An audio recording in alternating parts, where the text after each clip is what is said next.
September 17th will now come to order. Please stand with us for the Pledge of Allegiance.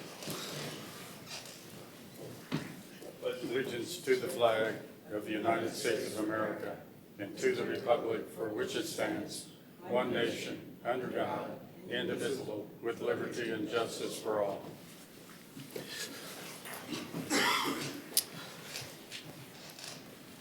All right, can we have roll call, please?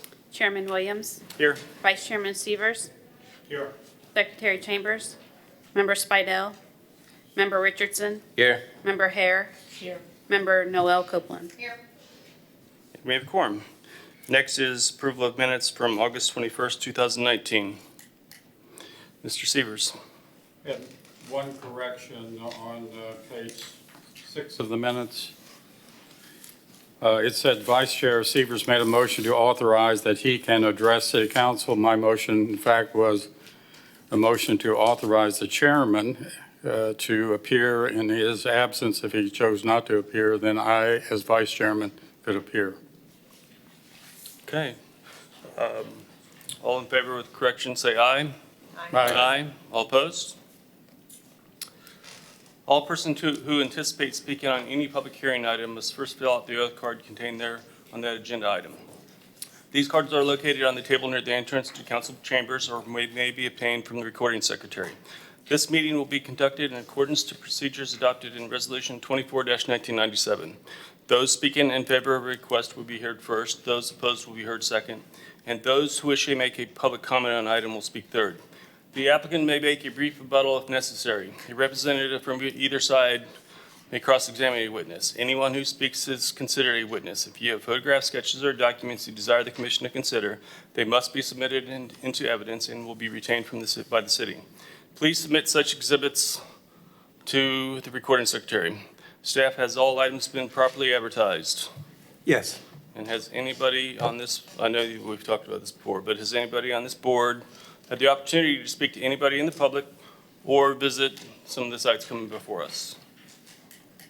I spoke with Mr. Fisher roundabout town, and we did not talk about the merits of the matter, but just disclose I did see him, and we chatted for a minute. Okay. So I guess we're good. All right, with that, if we'd go to the first item, please. The first item is on page 12 of your packet.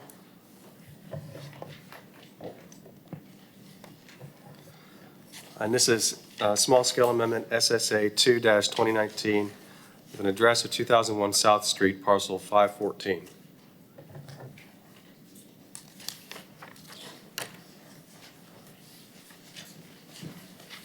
This item was tabled by the Planning and Zoning Commission on August 21st. And the City Council will hold a final public hearing on it, not on September 10th as the agenda says, but on September 24th. The application is to change the land use and zoning districts on a piece of property that in total encompasses only about 7 or just under 8 acres of property that will be actually have a land use and zoning changed on it. I'll go through in summary, which I did last time, but I'll do again for the benefit of the public. Starting on page 14 of the packet, the staff report. So the applicant is Mr. Robin Fisher. The application is to amend the comprehensive plan future land use map by removing the low-density residential future land uses and amending the current conservation, downtown mixed use, and high-density residential future land uses. This is going to be affecting 4 different land uses. Also the application includes to rezone the property by removing the single-family medium density, or R1B zoning district, and amending the boundaries of the open space and recreation, OR, zoning district, and the multifamily high-density, R3 zoning district. The staff recommends approval of both the land use change and the rezoning as proposed. So the property is just under 12 acres, but the total area of land use that's going to be affected by the land use and the zoning changes was just under 8 acres. So this is considered a small-scale amendment and will not require the state to review it. On page 15 of your packet, you'll see property information. I'm briefly describe the existing use and the surrounding uses in zoning. So the property is vacant. There are several land uses on this property, including several zoning districts. The proposed uses are primarily going to change the boundaries of those existing land uses and zoning districts. North of the property, across from South Street, there are other properties that also have a downtown mixed-use, conservation, low-density residential land uses. And those properties have a zoning district of general use, which is our city's only agricultural zoning district. On the south side of this property, there are some vacant properties, also single-family homes. And those single-family homes have a medium-density residential land use and a single-family medium-density R1B zoning district. And in the vacant areas have conservation land use and OR zoning. East of this property is the North Area Community Education, or Whispering Hills School. That also has a downtown mixed-use land use and an educational land use district. The entire property has a public, or P, zoning district. West of this property is vacant, also has a conservation land use and a public zoning on that property.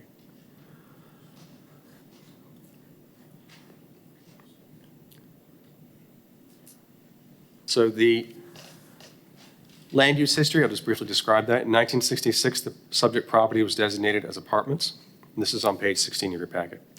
On July 14th, 1981, the land use plan was updated by Ordinance 38-1981, which changed the designation on the subject properties from apartments to residential. With the adoption of the 1988 comprehensive plan, which was mandated by the 1985 Growth Management Act, the properties remained within the residential land use category. In 1988, the property was designated conservation and residential in the same configuration as exists today. On March 24th, 1992, the current downtown mixed-use land use was, that should be about 2010 when that land use was put on that property. So the area of the property that is immediately adjacent to South Street has a downtown mixed-use land use. In 2009, the city adopted a comprehensive plan amendment which removed the former residential land use designation and applied the high-density residential and medium-density residential and low-density to numerous properties in and around this area, including this property. We believe that the land use changes that happened at that time were based on an existing zoning map at that time. So when you look at the zoning map that we have in your packet, I'm going to skip around a little bit. Page 28 of your packet, you'll see the existing future land use and the proposed future land use of the property. And you can see on the existing future land use, there are 4 land uses on there in a weird configuration there. And on the proposed one, those boundaries would be amended based on a wetland delineation report and map that was given to us. That's something that's required whenever you do a change to the boundaries of the conservation land use. On the next page, on 29 of your packet, you'll see the zoning map. You'll see the existing zoning districts versus the proposed zoning districts. Again, those boundaries would be changed and amended according to a wetland delineation that was given to us.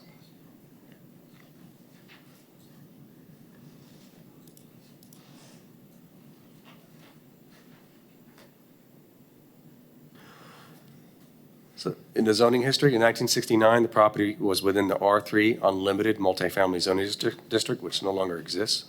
The R3 zoning remained on the property until the city-wide administrative rezoning, which was adopted by Ordinance 5-1993. So in 93, the entire city was rezoned, including this property. That ordinance removed a portion of the property from the R3 zoning district based upon the designation of conservation. So this is when the conservation land use was put on there, due to the presence of wetlands. The underlying USGS quad map does not depict wetlands on the most eastern portion of the property, and staff is unable to identify the specific reason the wetland delineation was determined as it remains today. So the comprehensive plan and the code requires that if you're going to amend the boundaries of the conservation land use, that you have to provide to us a wetland delineation. At your last meeting, it was brought to our attention that the wetland delineation and the environmental report were dated 2005. So I believe that may be that was a concern of the commission at the last meeting. Starting on page 17 of your packet, the staff reviewed the application consistent with the comprehensive plan. We found it to be consistent.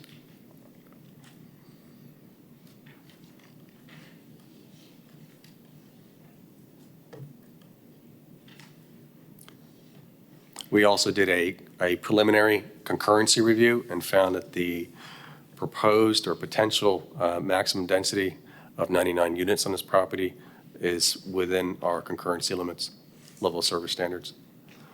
Page 22 of your packet, you'll see the staff did a review of the application consistent with zoning. And we did a transportation analysis on page 22 of your packet. And you'll see again, of the 99 residential units, we believe that the impact will be within the acceptable volume of the trips or volume on South Street. The property is within the flood zone X, area of minimal flood hazard. The western portion of the property have been determined to be wetlands and are within the AE zone, which is a special flood hazard area. So there is a flood zone in this property.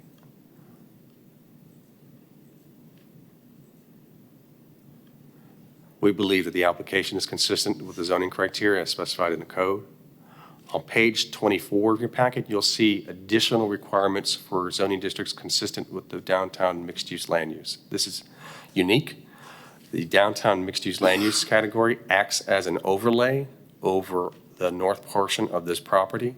So any development in that area would have to be consistent with the following criteria as you see on page 24 of your packet, which is specified in the code. And that includes a more flexible setback. There's some requirements about how high the signs can be, any kind of development. But all that would be determined based on during the site plan review, if a site plan is submitted to us for a development. On page 25 of your packet, our recommendation is that you adopt the application number SSA number 2-2019 to amend the future land use map by replacing the current conservation, downtown mixed use, low density residential, and high density residential future land uses with the conservation, downtown, and high density residential future land uses in order to align the future land uses with the wetland boundaries as determined by the ground truthing for property located at 2001 South Street. We also recommend the same for the rezoning request. We did put a caveat in here on the staff report that the project must connect to sewer when developed. On page 27 of your packet, you'll see an aerial of the property. It is vacant. On page 30 of your packet, you'll see the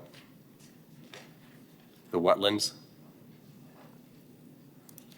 The environmental report starts on page 31 of your packet.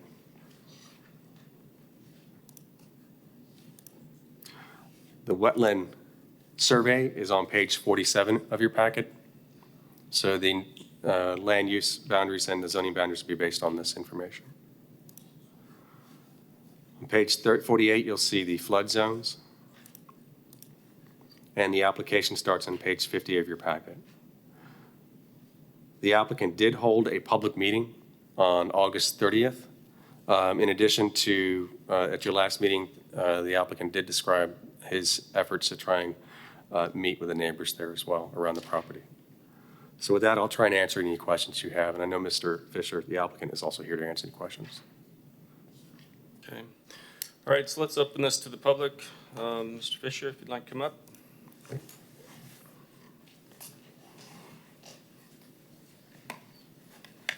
Good evening. Robin Fisher, 1625 Garden Street, Titusville, Florida. Thanks for allowing us to come back. And there was a couple concerns at the first meeting, reference to the wetlands map and the age of that. I think you had that concern, Mr. Williams, and I didn't think about it at the time, but looking back, I was thinking about the decisions that was made on zoning this property, and they were using a 1988 map. So I'm more current than they are if we're going to use old maps. But I think our map, those wetlands haven't changed, and if they do, we'll have to prove to you and come back and get something more current.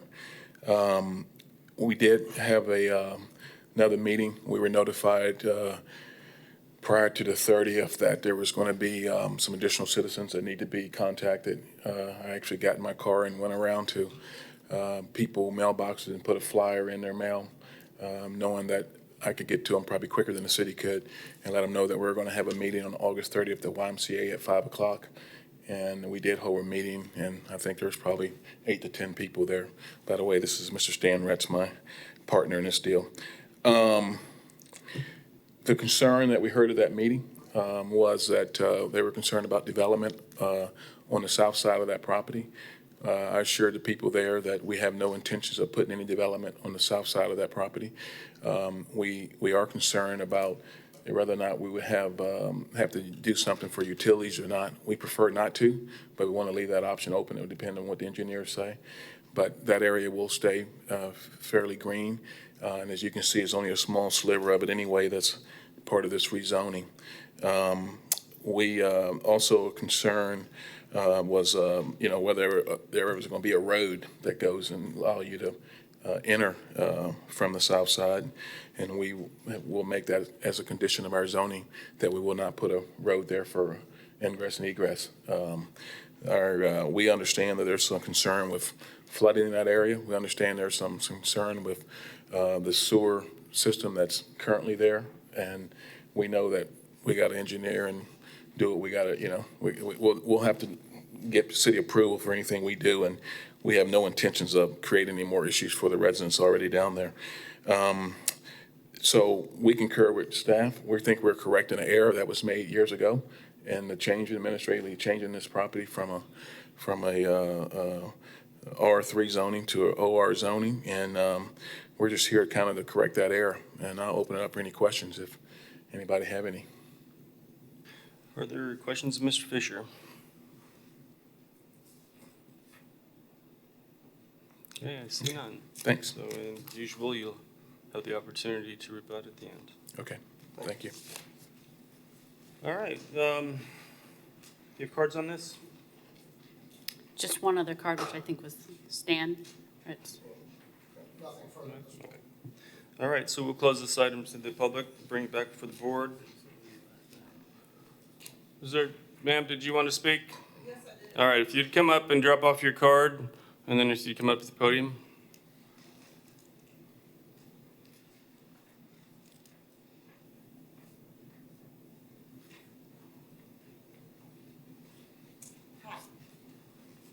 My name is Donna Solomon. I live at 1114 Carroll Avenue. I live right by the Morebecca Lake. Apparently, they're trying to build on the other side of the lake. We are in a flood zone. Now, I've been there for 28 years, and we never flooded until some idiot decided it was okay to build 3 dams downstream of a flood zone. I've got a video on my phone out in the car. 2 years ago, I had catfish in my driveway. Okay, it is known, you tear down wetlands and you destroy this area, guess what's going to happen? We're going to go underwater, period. You got to consider what it's going to do to this small neighborhood that has been picked on and picked on and picked on until we're done. We're tired. I mean, my property value is going to go to nothing once this is built. So what am I supposed to do? What am I supposed to do, sir? Address us. So what are us as homeowners supposed to do? Is that a question? Yeah, it you're is. asking, I'm just so frustrated. well, honestly, because- it's not, I don't want to get into debate with you, but Right. I would say that when they do build, the chances that they retain the water on their land is greater.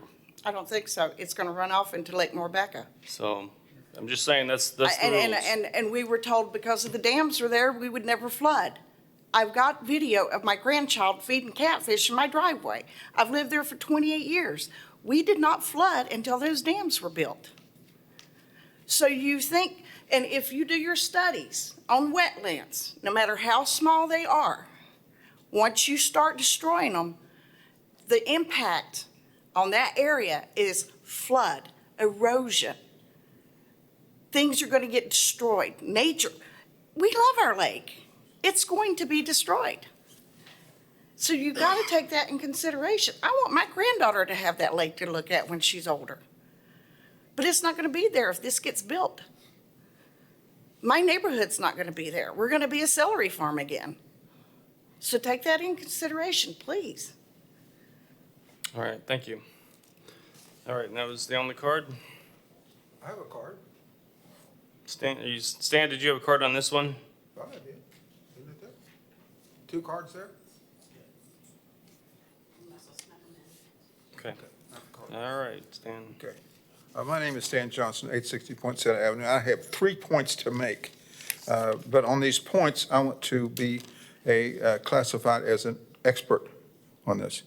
And I've sent to the city, I've sent to my credentials as an expert witness. So may I be sworn as an expert on this? Before we proceed, I'd like to let the commission know that I've handed out a handout in the bottom of your packet. It's resolution number 24-1997, which governs quasi-judicial procedures for the city of Titusville.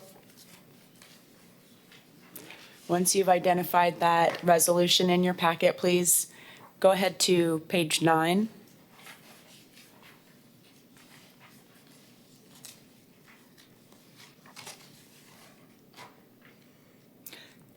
The the resolution that was established in 1997 dictates what process we follow if an expert is required for the testimony that you need to hear in order to make a decision. This comp plan amendment is partially a quasi-judicial decision. For the quasi-judicial decision before you on this item, the first item you must consider is what fact at issue or subject matter is proper for testimony. And if you feel that there is a subject matter or a point, an issue that you need to hear scientific, technical, or other specialized skills to help you understand that the evidence being presented or to help establish a fact at issue. That's the first threshold question that this commission must answer before they decide if an expert is proper. And absent a majority vote approving of the proffered expert testimony, the council should continue without qualifying such comments as expert. Any individual may proffer their comment or opinion, but there's a provision that's provided here on page 9 of this resolution that tells you the process in order to determine if it's proper to allow such expert testimony. I'm looking at section C1, which is whether it's proper.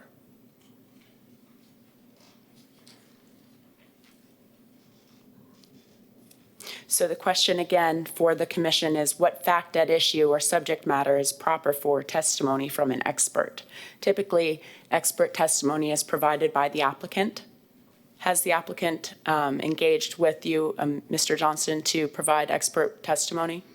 No, but I have talked to him on the Staff? phone about that. I had planned to present some testimony regarding this.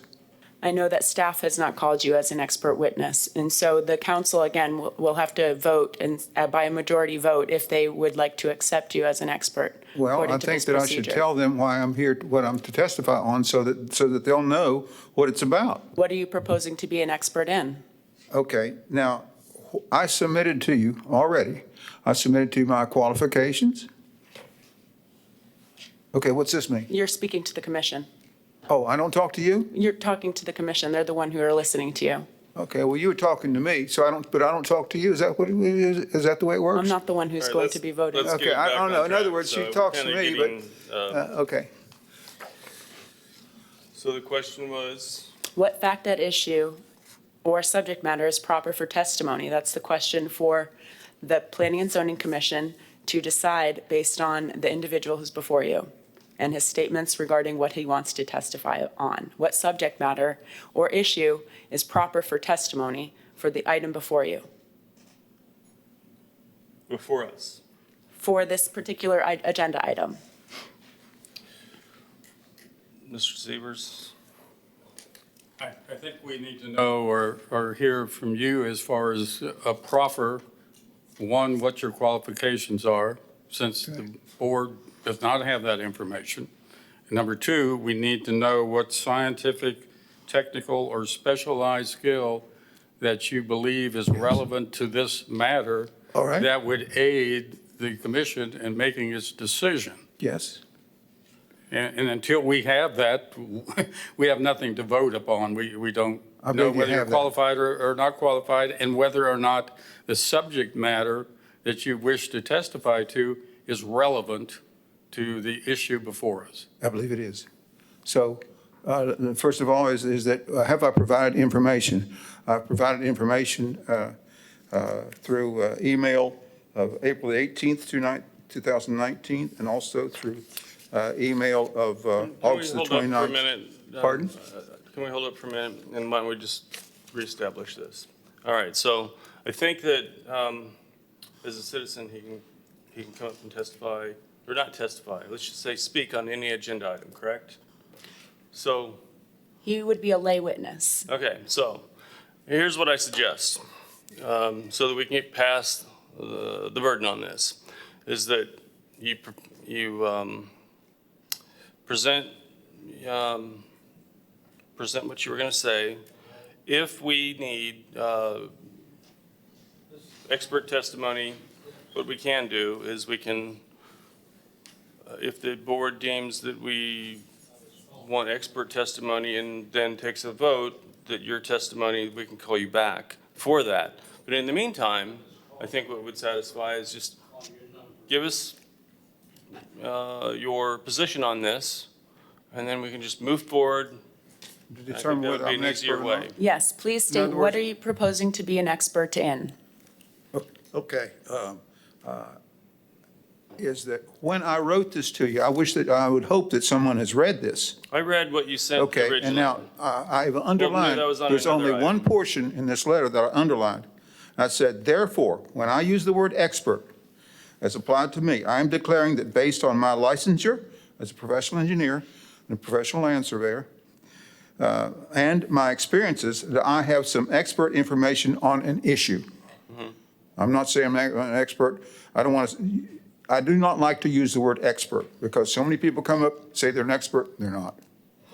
So in this particular case, I want to say that I'm an expert in what happened in 1993 and the misuse that the city did as far as classification of soils using this particular book that I'm familiar with, called the Brevard County Soil Survey, which is in the cases, it's the same information that when you look at the wetlands map, 1988. And that was when the rezoning was happened in 1993 regarding this property that was rezoned to open recreation.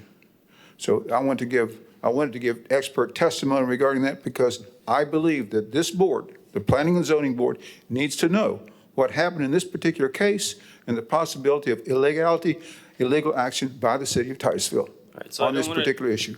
I don't want to discount. Pardon? I don't want to discount what your testimony, but I want to try to get us on an even playing field Yes, sir. at this point. So, actually, you and I have talked about an expert testimony. I think there's an issue at City Council with that. So I wanted to say, let's back off that, present what your arguments, and that way we can start over again. Okay, And then if we need expert testimony, you look like you're the one in the audience. And then Okay, if we can that'd call be you up, fine. we'll call you up and we'll swear you in. Excellent. But I'll that's go the with board that. decision. It's not my decision. Okay? I'll go with that. All right. Was that it? Did you? No, you chimed in. All right. So if you'd restart the clock and then. Well, I don't know if you need the clock to see because an expert testimony is not on the clock. Well, but this isn't Yeah, considered okay, this expert is, testimony. all right, so and I'm that's going what to ask for, trying I'll get- probably ask for some more time. So I was going to begin with, in other words, the city's errors and also the incorrectness that they did the rezoning of 1993. You need to know about it. Watch this. Okay, I'm standing. Let's suppose there's a line that goes between my legs. My right foot is on one side and my left foot is on the other side. This is talking about the property that Mr. Fisher is working on. Is that on the right side, it says it's Astatula. Page 18 of this book says that the water table is below 10 feet all the time. That's my right foot. On my left foot, it's Tomokamuk, page 44. Page 44 says it's from 6 to 10 inches, the water table 6 to 10 inches, 9 to 12 months in most years, and water is frequently above the surface. I want you to understand that this book that the city of Titusville has been using says that my foot, on my right foot, is not wet. In order to get it wet, I have to go 10 feet below the surface. My left foot is wet because the water is frequently above the surface. This is a serious issue that the city of Titusville has abused and misused this. Now, when we get to the mapping that was done in 1993, the mapping was done by Jim Stevens. Here's what Jim Stevens told me. He said, this is unbelievable what the city is doing. Is that he's got a line on the map that's many feet map, maybe 20 feet, 30 feet wide, something like that, and he's got to do these lines that show the OR zoning. And so there's some planner, I don't know what his name is, but he was the one who instructed Mr. Stevens to do this. Planner, I didn't even know his name, and then I don't know him. However, it's interesting to note that Jim tells me, he says that he's overheard Courtney, Courtney used to be our head person in the planning department, that all this that was done, the rezoning and so forth, was illegal. Can we stick to facts and not conversations that may or may not have been overheard at various Okay. times? Can we just Okay. stick to what the argument is as far as what Okay. you think is correct or incorrect based on whatever factual information there is? I think it'd be interesting for someone to look into it. That may be, but for Yes. now, for this specific case that we're hearing right now, I think we need to not go into a bunch of stuff that may or may not have been heard or not heard and who was who, and stick to the facts, Well, do you please. think that it was interesting about, I told you about my right foot and my left foot? I'm listening to that, but we don't need you testifying for what someone else told you 10, 20 years ago. So if we can just move ahead with this case, Well, it please. wasn't 20 years ago. So in this particular case that I shared with you about my right foot and my left foot, wasn't that interesting? That wasn't an answer, just go on. All right, I'll try to proceed with this. So I did want to respond, I wanted to share that with you because I think it is interesting. The second thing is that I'm not sure what I had for the second thing, but the Stan, third one was about We're Lake going to have to Morbeca. vote on more time because all right, so who would like to take a motion for? How much additional time are you requesting? I want you to understand is that I would like to respond to what's happened with Lake Morbeca and what is going on with Lake Morbeca. But if you don't want me to hear about Lake Morbeca, that's fine. Honestly, I mean, look, I'm That's agreeable what to, person. I don't want to be hostile to you, and I Yes. want to let you speak, but I'm trying to stick to the rules, and I'm only one member here. At the same time, there are a lot of us do know the history of the 88 map, the 93 zoning, and I know that some of the audience doesn't.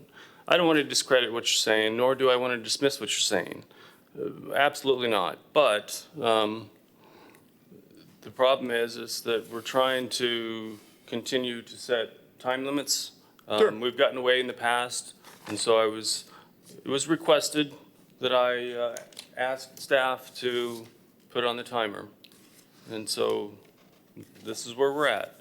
So I would say if we would take how much more time Well, would you need? I guess at this point is that since I've already delivered something, is that I think that it'd be nice for you to recognize me as an expert witness at this time.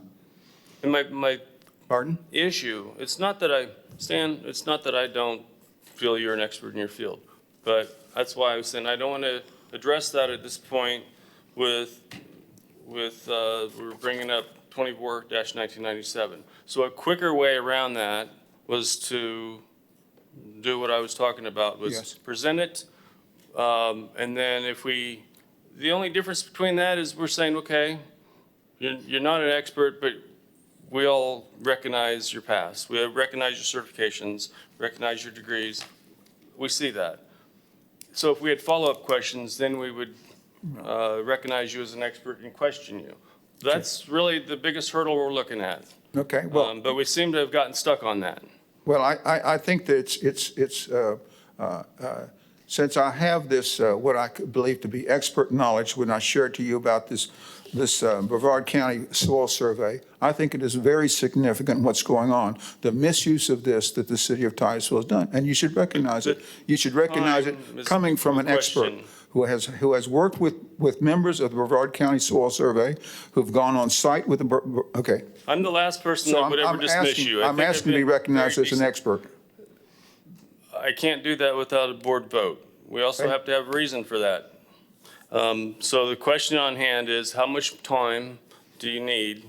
And then I would say, let's discuss this property so that we get it out with the Okay. issues. All right. But the board needs to vote on the time, but we also need to know how much time. Okay, I'm going to ask for 3 more minutes. Okay, Mr. Sievers.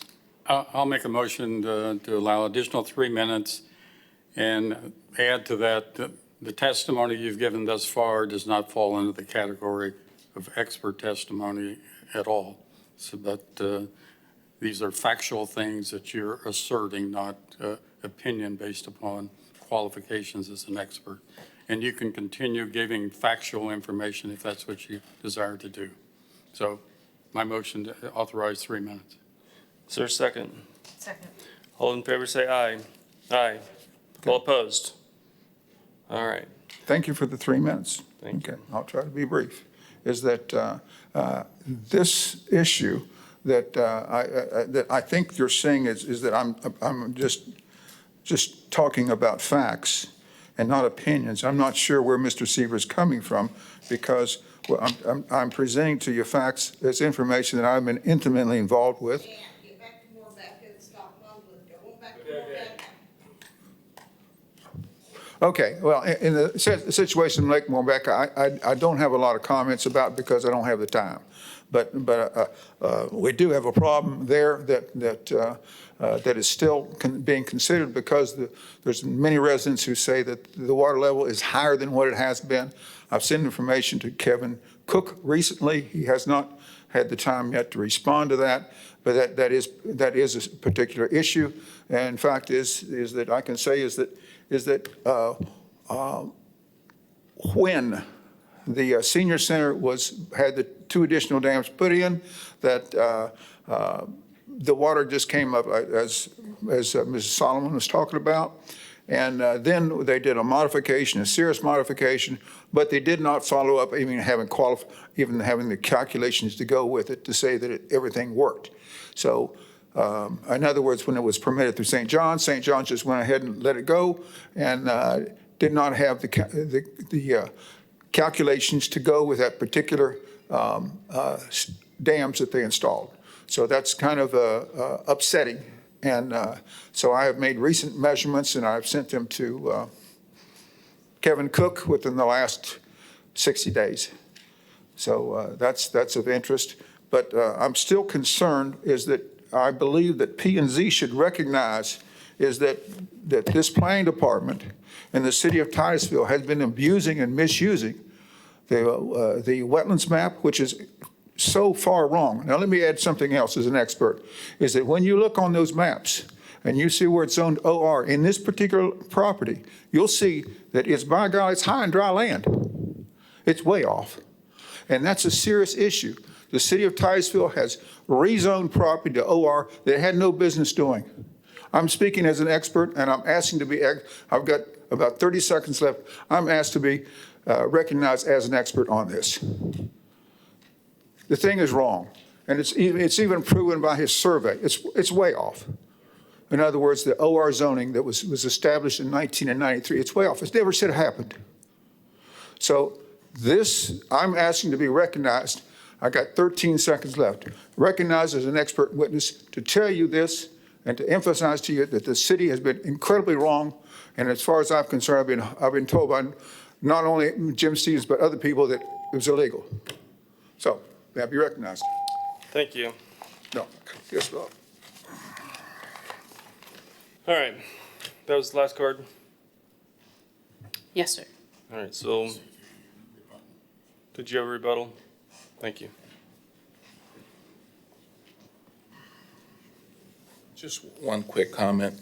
The current zoning on that property on the northwest corner is zoned for downtown mixed use, or at least that's the future land use map plan, and R3 zoning.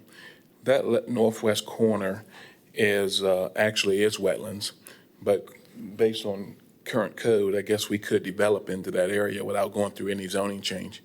What we're trying to do is correct the situation, and we're saying that the northwest corner is wet, and we don't want to impact the wetlands.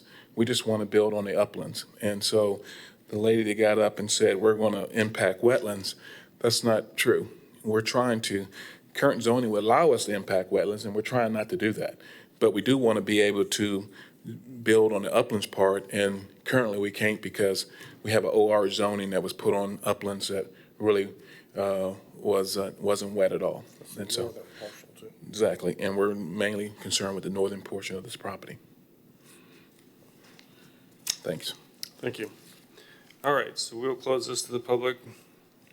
Brad, did you have something you want to add?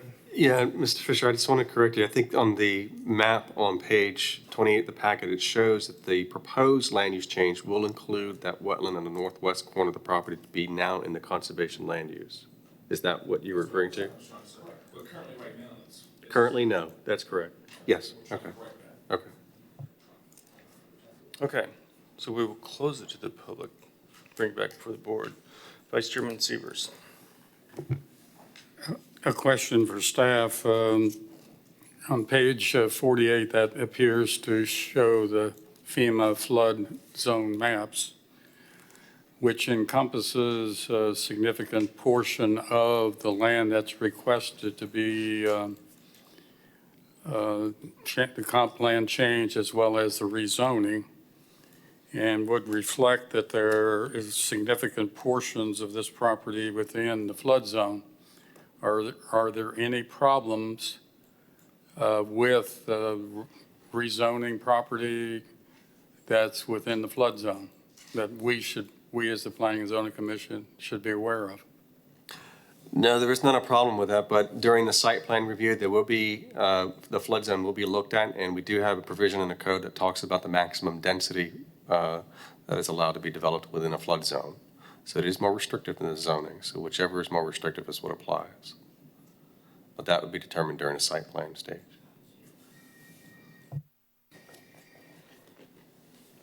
Okay, is that it? Yes. All right, so I hate to, I don't think I've had to ask this for many, many years, but if anybody has cell phones on, please turn them off or silence them. All right, so going back, originally, on this particular item, I was very, very concerned with the date of the environmental study. And as Mr. Severs pointed out, that's not something, the applicant submitted something, the city accepted it. My issue wasn't so much with the applicant, it was with the city accepting it. Here's the end result that will happen. If this is approved, is the chances are that the map isn't going to be exact. You're going to have to make some modifications. The city acknowledged that you can't make minor deviations any longer, so it has to come back and be rezoned.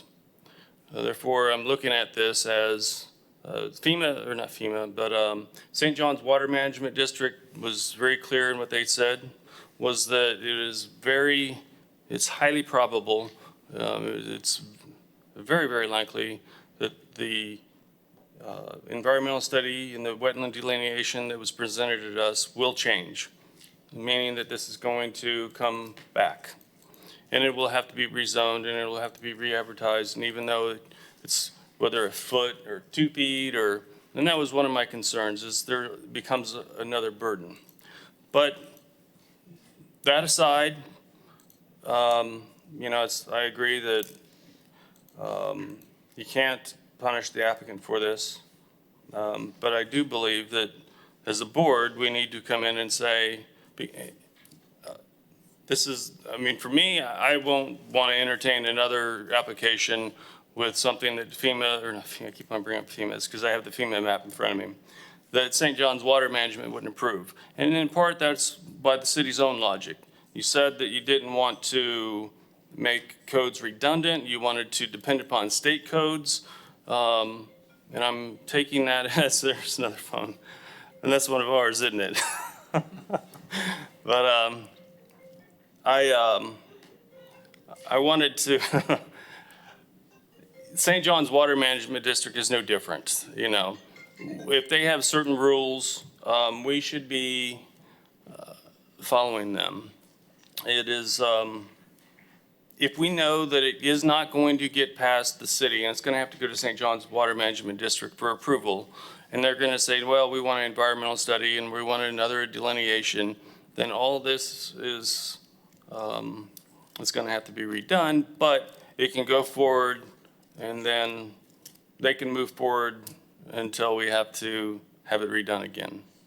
I understand that. So I suggest to the commission that we move forward with it, but with the additional suggestion to council to add in language, not in the motion, but the city staff needs to consider future developments or future proposals to have current within 5 years, which that's what St. John's Water Management District requires for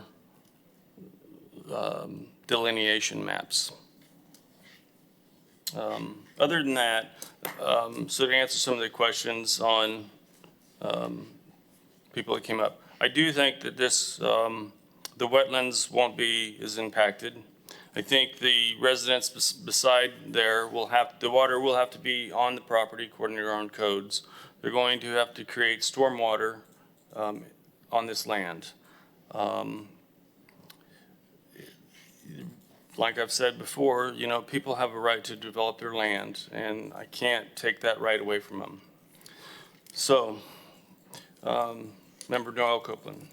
I just have a question about Okay. what you were just saying. Are we approving it to go to the next step, which is to come back again?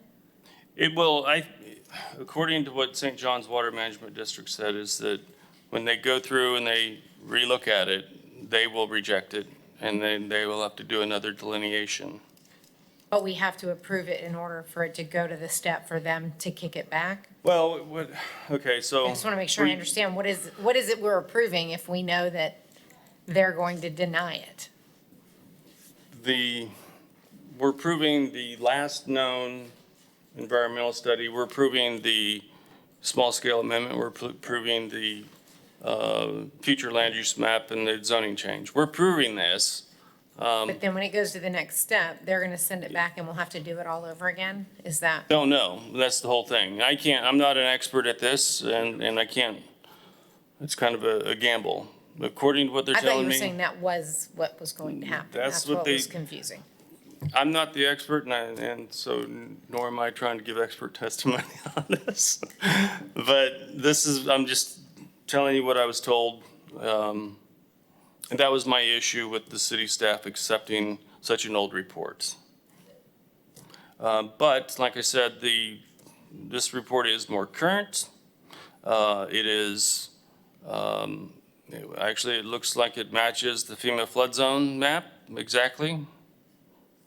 Doesn't it? I'd like to correct what I said earlier about the flood zone. And Mr. Sears, the packet, we had received an updated version of the flood zone map right after the packet was published. We didn't provide that information, so we have something that's a little more up to date. The boundaries of the flood zone is not much changed, but it is a little bit less than what you see in the packet there. But it's still a significant chunk of the property is located within a flood zone, according to the most recent data that we have. So they'll still have to address that issue during the site plan stage. They'll also have to address, you know, the proper boundaries of the wetland. They'll have to provide more update information to us at that time. Obviously, the applicant is aware that this is to their peril. If the information they provide to us at that time, the site plan submittal requires changes than what was approved tonight or by council later, they'll have to go back to this process again. That's correct. Right, so at the same time, I did talk to Melbourne, and they said that they may or may not accept it. So it's not like, the city of Melbourne Planning Department might have accepted it as well. That's what I was told. They may or may not have accepted an old report like this. So point is that, okay, so the code doesn't say that you can't give a 14-year-old study. It doesn't say that directly, but go ahead. Just let me clarify, the code doesn't give us, the say whether, in other words, we could ask for them more up-to-date information, but the applicant is going to say, no, I'm going to go forward with this. We don't have anything in the code that tells us that prevents them from coming before you at the public hearing. So the information is provided to you for consideration of this application. You can reject or accept it. Right. And then you can also ask us to recommend to city council to amend the code. That's up to you as well. And that's what I was saying, is that, so after this motion, I think it'd be appropriate at this time to recommend the code change, or at least whether it be a policy, I don't know, policy change, code change, whatever it takes to make it right. We prefer a code change if you're going to request that. Mm-hmm. So, Mr. Severs? I guess initially, the fundamental question is, what is the appropriate land use for this property? I think staff's clearly recommendation is the conservation portion be conservation, and the upland portion be, in essence, a multifamily high density. And looking at the area, particularly there on South Street, is there any doubt in anyone's mind that multifamily isn't the, staff, do you have any questions in your mind that multifamily is the appropriate land use designation on this property? The current zoning on the property allows for, multifamily, especially along the front there with the DMU land use on there. We don't find it inconsistent along South Street.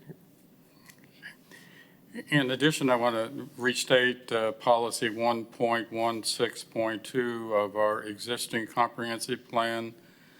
Says the conservation land use map was initially based upon the wetlands inventory map of 1988. In order to provide more accurate mapping of wetlands, when the city receives a wetland delineation on a specific site, the delineation will be accepted by the city and the future land use map will be amended accordingly. That's the language of the comprehensive plan. If that is to be applied here, we've received a delineation dated July 13, 2006. So based upon staff's recommendation and our comprehensive plan, it would appear to me that, and I would so move that we recommend to the city council that the comprehensive plan amendment be approved as requested, as reflected in the July 13, 2006 map, or ground truthing map, subject to any subsequent amendment or modifications as may be required by updating wetlands and ground truthing. And that would be my motion on the comprehensive plan amendment. Okay, is there a second? Second. All right, we have a motion and a second. Can we take a vote on this? Member Hare, Oh, I voted for it. Member Yes. Richardson, Yes. Member Noel Copeland, Yes. Vice Chairman Severs, Yes. Chairman Williams. Yes. Okay, motion passes. When does this go to council? September 24th. Okay. As far as the rezoning recommendation, my inclination is if we are going to make a rezoning recommendation, that it contained at least two conditions. One, that there not be a road behind the lots on Hamlin Court and Morbecca. and no building or structures be within 100 feet of the rear property lines on Hamlin Court. I think it's been represented here that won't be any buildings there, but I think clearly there should be a limitation as such. I don't know how the other commission feels about it, but Yeah, I mean, that sounds good to me. I mean, honestly, I was looking at that and it doesn't look probable to even do that. I know. So, I know. So I would make that in the form of a motion to recommend to the city council that we recommend the staff's recommendation with those 2 additional conditions. Second. okay, can we take a vote on this? Member Richardson? Yes. Vice Chairman Severs? Yes. Member Noel Copeland? Yes. Member Hare?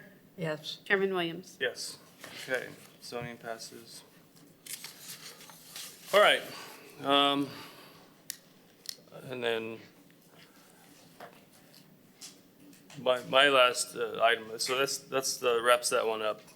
So I don't know if I need to make a motion. If I need to make a motion, I need to pass the gavel, but I would like to entertain a motion change to accepting 5-year, a minimum of the same standards of what St. John's. Now, I do understand it doesn't affect the future land use map, but generally, people don't just change the flume, they change the zoning at the same time. So, That's your motion? I mean, I can't make the motion, but yeah, it's, So I will accept the gavel, and you Okay. just made the motion. all right. Do we have a second to the motion? Second. Any discussion on the motion? All those in favor, please say yes. Yes. Those opposed, no. Passes. Okay.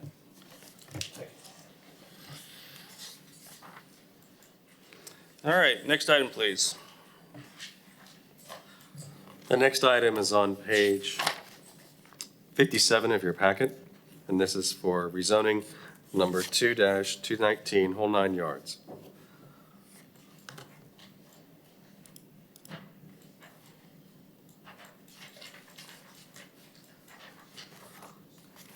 The property is currently zoned M1, which is a light industrial services and warehousing zoning district, and the applicant is requesting to rezone it to community commercial. Again, it's 57 of your packet. The property is less than, or just over half an acre, and it's located at 486 North Washington Avenue. This item was also tabled by the commission on August 21st. The city council will hold a public hearing on this on September 24th, not the 10th as stated in the agenda. The applicant, Honeycutt and Associates, on behalf of the owner, Tani Properties LLC, is requesting to amend this, or rezone this property. While the current light industrial services and warehousing M1 zoning district is consistent with the downtown mixed-use land use, the requested rezoning to the community commercial zoning district may be preferable along a major corridor into the city. The rezoning is being requested to permit the sales of vehicles in addition to the vehicles repair and service use currently conducted on the site. So on page 59 of your packet, you'll see an aerial, the location of the property. And you can see it's on the south side of Washington Avenue, between De Leon Avenue and Elaine Drive.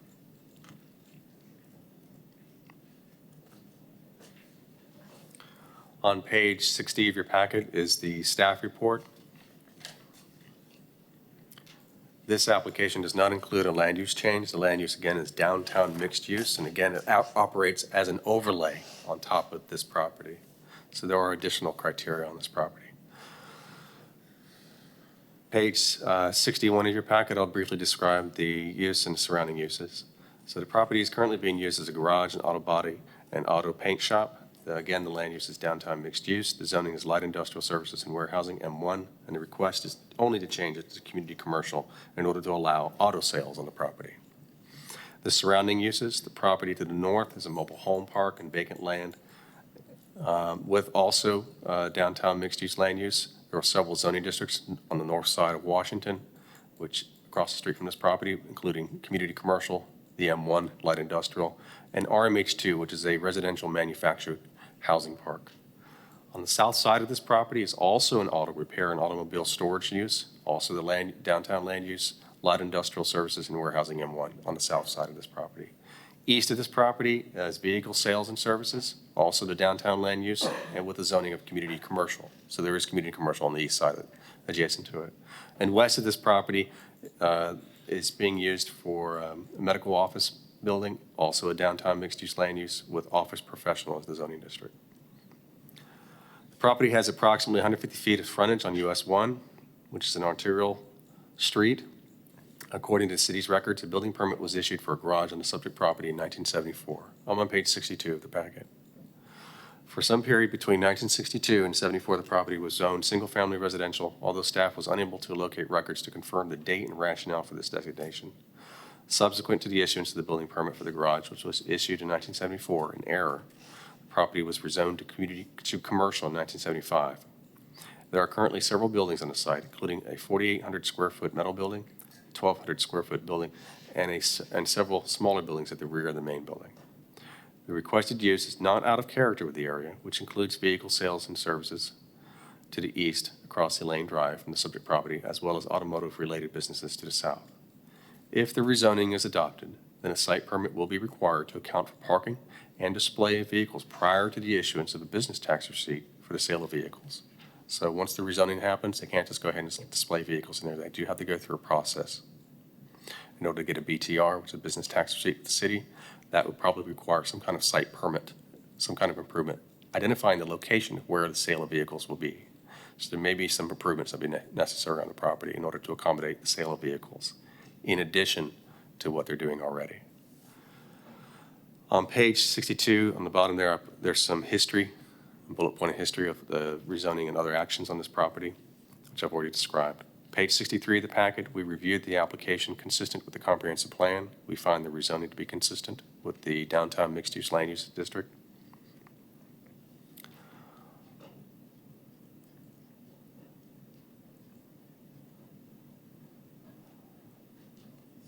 There are no additional developments that are going to be proposed on this property, including any additional buildings, as far as we understand from the applicant.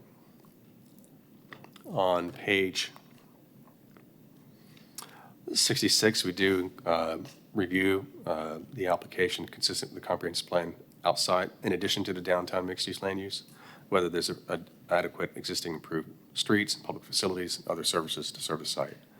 Again, there's not going to be, as far as we understand, any additional improvements on the property as far as additional buildings. The density and intensity will not change. The application is consistent with the zoning in the area. Surrounding properties are with a mix of residential, manufactured housing, light industrial, office, professional, and community commercial. So we do not find it out of character.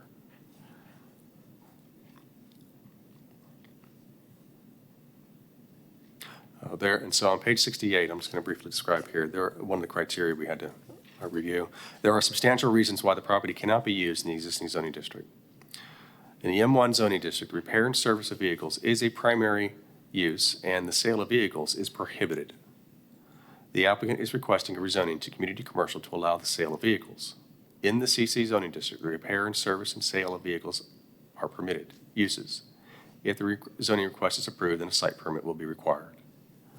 A total of 24 parking spaces are required, according to the city's engineer. There are additional criteria for development in this property because of the downtown mixed-use land use, which operates again as an overlay. On page 68 of your packet, you'll see that. And that includes, when they submit to us a site permit, they'll have to address the frontage. There may be some flexibility as far as frontage if they can bring all their parking on site. Typically, on longer right-of-ways, you have to have a minimum 20-foot deep landscape buffer or a landscape yard. In the downtown land use category, you can actually bring it down to 10. The ground signs are separate or addressed differently in the downtown land use.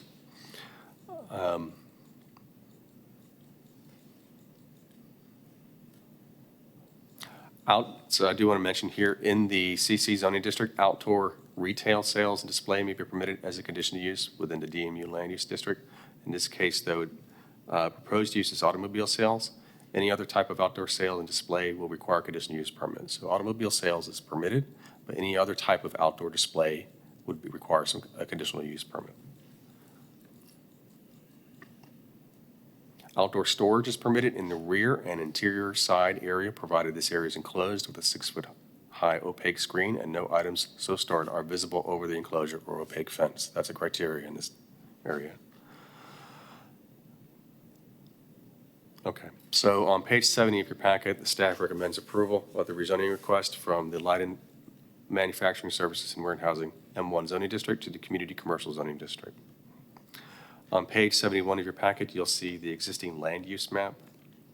Page 72 of your packet, you'll see the zoning map, and that includes the existing M1 zoning label on the property. The property is not in a flood zone on page 74 of your packet. There are no wetlands in the vicinity of the property. On page 76 of your packet, you'll see the proposed zoning map, so it'll be changed to CC along that property, community commercial. On page 77 of your packet, you'll see a survey that was provided to us that shows the location, the area of the property, the width of the lot, and the location of the buildings on the property. And you can see here that the property has extensive frontage along US Highway 1, which is North Washington Avenue, and that the actual pavement of the road is pretty far away from the boundary of the property. So any improvements that will happen with the site permit would have to be done inside the property boundary. Page 78 is page 79 is the application, and we did a preliminary concurrency review as well, and we did not see any issues there. With that, I'll try and answer any questions you have about this application, and the applicant is also here to answer questions. All right, so we'll open this to the public. We get the applicant here. Joshua Alton. Good evening to the commission. Thank you for letting us come and speak with you again. I think that you guys have a very good understanding as to what the purpose of us being here and the request for the rezoning of the property with the intent for the automobile sales. We do provide what we consider a very necessary service in the automobile repair and collision repair for the community at this point in time. We want to continue to grow that business and continue to service the community in multiple other ways. And with your assistance and your approval, we'd like to try to be able to continue to do that. We do understand the different hurdles and ramifications of the rezoning of this property, and we're willing and able to make whatever adjustments necessary in order to comply with the commission and with the zoning board that is put forth before us. And we certainly look forward to continuing to grow the business within the community to help service all of you. Thank you. Mr. Richardson? Did you have your community meeting? We did have our community meeting, and I apologize for not addressing that first. Okay. We did have our community meeting. I believe it was not this previous Monday, but the Monday prior to that, within the guidelines of 1 week prior to this meeting. And I do apologize for not having done that prior to us being here last time, which is why we did table it. We, I believe, had to send out approximately 44 letters. We did not have a large turnout, but we did have one individual that did come. We did speak with that individual, and Mr. Honeycutt does have a log for that meeting. We had the meeting at our location. Okay. Within our waiting area. Any other questions? I had a question about the last time we were here, there was an issue with the buffers and the sheds. Was that addressed? That was going to be addressed on the subsequent site plan. Because apparently those were built prior to our purchasing of the property. So from our understanding, they may or may not have been permitted correctly, which is something that we were going to address. I understand also that there would need to be some leniency on your side in order to allow us to move forward with the changing of the rezoning, given the circumstances of the difference from the boundaries in the back of the property. Certainly, we do not want to destroy or tear down that portion of the building because we do utilize them for our services currently, but are willing to do whatever is necessary in order to bring them within compliance for the commission. Are there any other questions? All right, thank you. Thank you. So That's a question from staff then on this. So chances are, they'll probably need to get a variance on this. I see, I can recognize that it's an older structure. So, I mean, I recognize the issue. I don't see really any other way around it. We did meet with the applicant about the differences as far as setbacks, and specifically between the M1 zoning district, which is currently on the property, versus what they're proposing to put on there, was the CC zoning district. And there are pros and cons. So when they go forward to the site permit, a variances might be necessary depending on what they propose to do. I mean, I mean, I'm looking at the, what's the buffer on the CC on the side yard? So Is it, how many feet? So a community commercial zoning district requires a side corner setback of 15 feet. And what do they have? On the M1 right now, it's actually 20 feet. So they actually, according to So the they're good. survey, have a couple structures that are, right now, it looks like inside that setback. Well, I'm talking about the sheds, I don't know if you want to call it sheds, but. Yeah, it's the add-on. So what is the add-on, what is the feet from that to the side buffer? That's what I'm asking for, not from the main structure. I thought it looked like it came out. I mean, honestly, it's, from my position, I can recognize that it's an existing structure. I recognize that, I kind of know that we're kind of making things fit. It's not an issue for myself, might be for another, but. Unfortunately, the survey that it has here, that we have, does not show those particular structures on the side. According to the aerials, it looks like they're there. The applicant could correct me if I'm wrong, though. But I just don't see that on the survey, so I can't tell you exactly how many feet those structures I see on the aerial are located within that side setback. But that was something that you guys identified in the last, staff identified that as an issue. We identified that there were some structures on the property that we could not find permits for. Okay. Yeah. Well, whatever. Mr. Richardson. Yes, Dwight, you're the only one that's more ancient than I am, so correct me if I'm wrong. The reason this was built was to service large trucks and tractors and semi-trucks. That is the reason that it's set back from US 1 so far, so semi-trucks could pull in there. It couldn't be zoned business automotive, which is BA, because they were servicing those large trucks and tractors. So that's why it was given an M1 zoning. And you had to have that space to pull the trucks in. That's the simple reason. Am I correct, Dwight? Correct. Plus they wanted to do paint and body work, and that was not allowed use in CC, for example. They weren't going to do it at that time No. when it was originally built.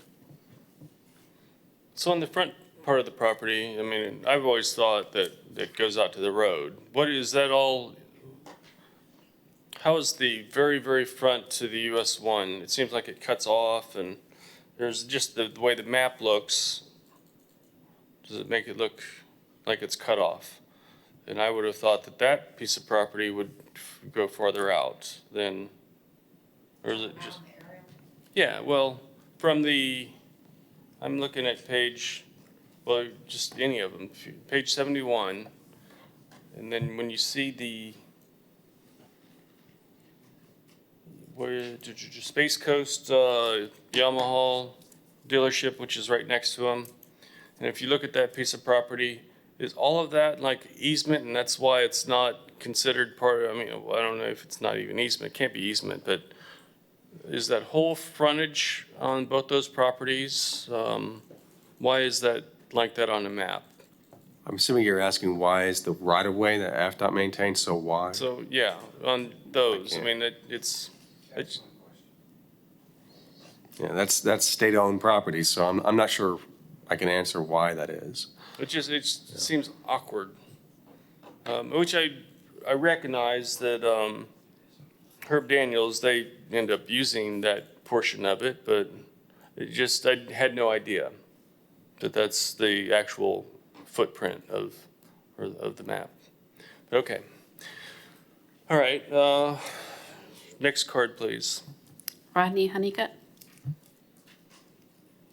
Good evening, Rodney Honeycutt, 3700 South Washington Avenue in Titusville.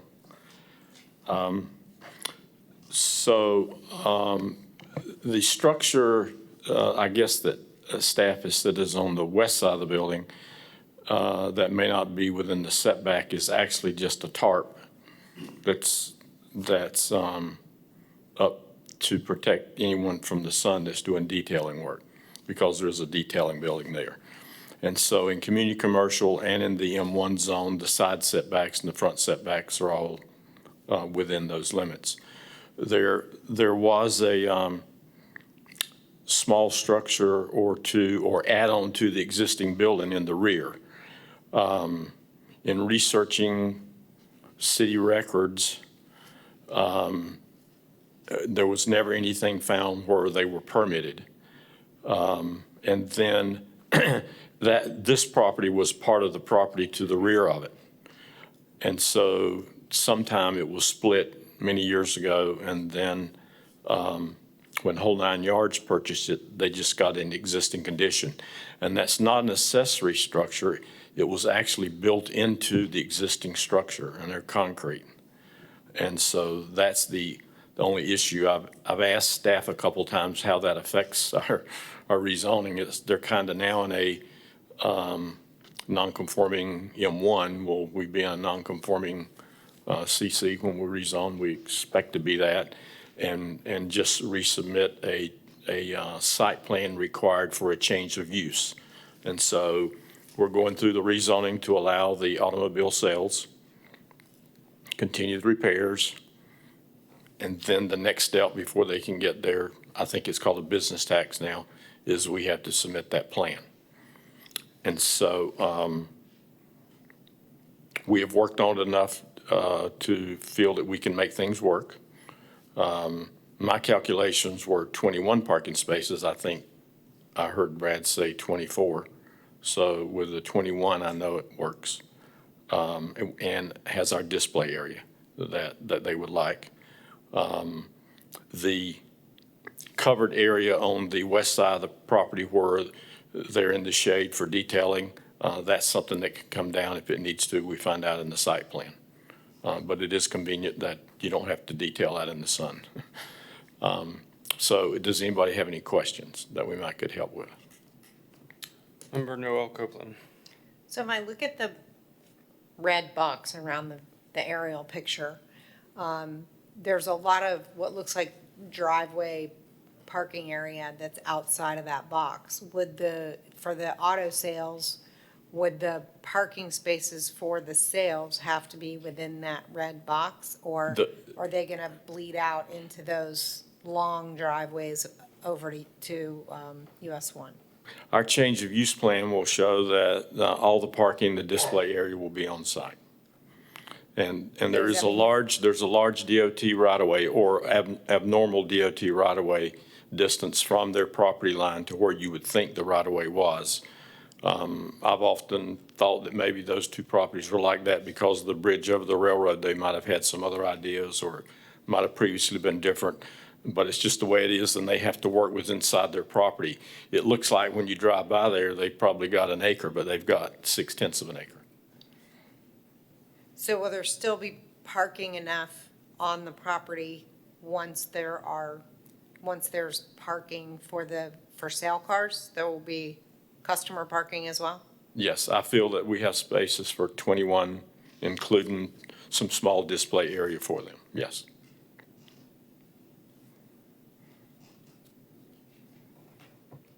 All right. Any more questions? All right, thank you. Is there another card? No, sir. All right, so we'll close this to the public. Yeah, now I'm looking at it is so awkward. I mean, I've been there for years, and I would have never, ever, ever in a million years guessed this. So it's very unique. Vice Chairman. If the commission is ready, I would make a motion that we recommend approval of the rezoning request from M1 to CC to the city council for this application. Is there a second? Okay. Can we take a vote on this? Member Noel Copeland, Yes. Member Richardson, Yes. Vice Chairman Severs, Yes. Member Hare, Yes. Chairman Williams. Yes. Okay, motion passes. A little bit easier this meeting. So when does this go to council? Also September 24th. Okay. Thank you. Okay. So at this time, we'd like to take a 5-minute break, if the commission would like to take a quick break. All right.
Okay, we're back in session. All right, so we just had a quick sidebar. Because we perceive the next agenda item to take so long, I'd like to entertain a motion if we could move up new business to the next agenda item. So if we could get the extension on the plant nursery pilot program. So if I could, I move that we move up item 9A to our next item. okay, second? Second. All in favor, say aye. Aye. Aye? All right. So we understand that this is going to take a while, so we didn't want you to have to wait so long, so. All right, Brad, if you would go to the extension of the plant nursery pilot program? So this ordinance is on agenda item number 9A, page 125 of your packet, ordinance extension of plant nursery pilot program.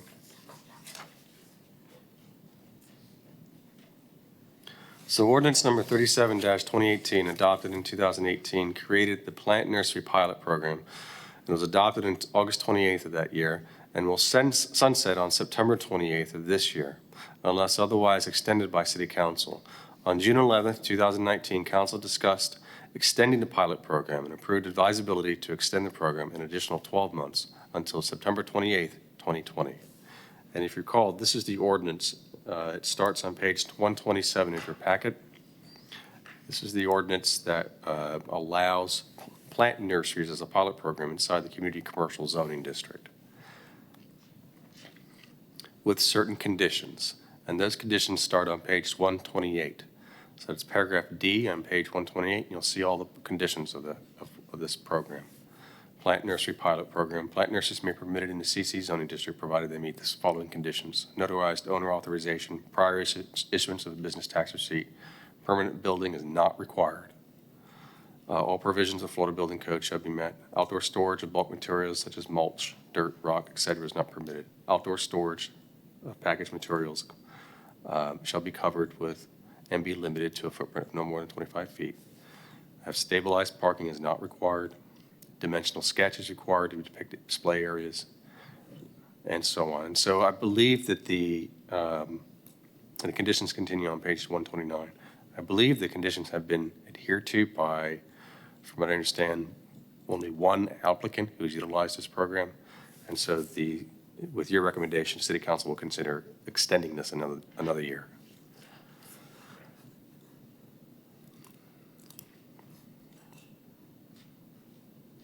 Is that it? That's it, yeah. Okay. Excuse me. All right, so we will open this to the public. Do we have cards on this item? Yes, Joseph Hill. Okay. I'm sorry, did you have this? I didn't see it. Yes, please come up.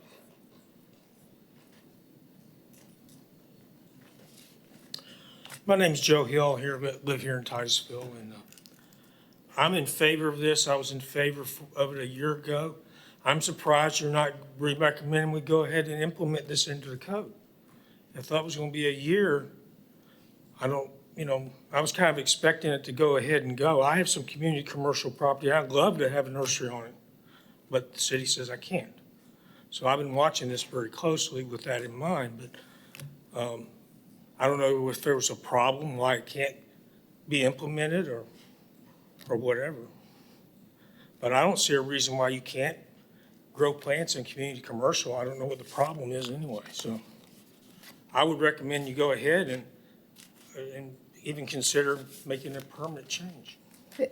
Is there a reason he hasn't been able to be part of the pilot program? But yeah, I mean, you could have been a part of the I public. asked for this way before she took the initiative to go forward with this. So I just basically sat back and watched it and provided my support along with other business owners because, we want to be open to new businesses, and this is a fledgling business. I mean, she's doing this on a shoestring, and I admire her for her efforts, but I think we should go ahead and allow community commercial to grow plants in community commercial. I don't know what the problem is. Okay. Did you have anything else? Or did you have a question for staff too? Yeah, I wanted to know, have there been any issues or complaints during the pilot program? I'm not aware of any. Okay. All right, next card, please. Stan Johnston. I'd like the other person to go before me. I might not need to speak. All right, we'll hold. All right, so Ms. Toomey, you don't want to go? If you'd like to come up? But if you would, after this, would you fill out a card? Sure. Did anybody have any questions for me? I did. I had a few questions. What are some of the issues that you have experienced doing in the pilot program? I haven't. Like it's already been said, I've been doing this on a shoestring. Ended up opening this with $6 in my bank account. The community has been very open. They've been really welcoming to me. They seem to be happy that I'm here. My only issue is that this seems to be a pilot program in perpetuity. So it seems like how it's written is that every year I'm going to be coming into these meetings and doing this every year over and over again. I was under the understanding that a pilot program was more of a probation period, and that eventually the probation period was going to be over. And the way it's written, it's never going to be over. I'm going to be here asking for permission to do business every year. So does the pilot program ever end? In theory, it's supposed to. And so I'm sure that some of us have those questions as well. So, are there any constraints in some of the rules that conditions that they've put on that are any issues that you might suggest that they change? Actually, I'm good with everything that they have. Okay. Just that I would like the probation period. I would like that to end sometime. Just asking because if this is something that like other people would like to start, Right. you're the I first, personally so. don't have a problem with it. I've worked around all of the issues to accommodate what the city wanted and what they needed. And I've tried to work with them with whatever restrictions they put me through, and it seems to be working out fine. Okay. Well, thank you. Thank you. Stan, did you want to come up?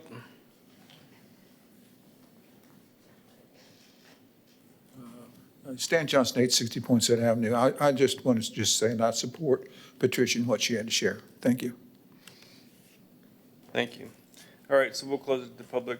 Some of the things I had for staff real quick was, and my first question was, I'm glad that the staff is supporting going through the pilot program again, but I kind of look at this as like moratorium, a reverse moratorium kind of. I've seen where we've done moratoriums on things, and we've done that because we just don't know how to deal with it just yet. This is a little different, where I think that I understand some of the city's reluctance into opening this into community commercial. I do understand that, where the change is where you're adding it to. You're not just making it to where it looks like it fits. Now it fits anywhere where there's community commercial. And I understand that issue. Although we differ in, I think conditional use permits work really well. But I know that staff doesn't like conditional use permits. But even I feel like maybe this is something that should go forward to look at permitting so that the applicant doesn't have to come in.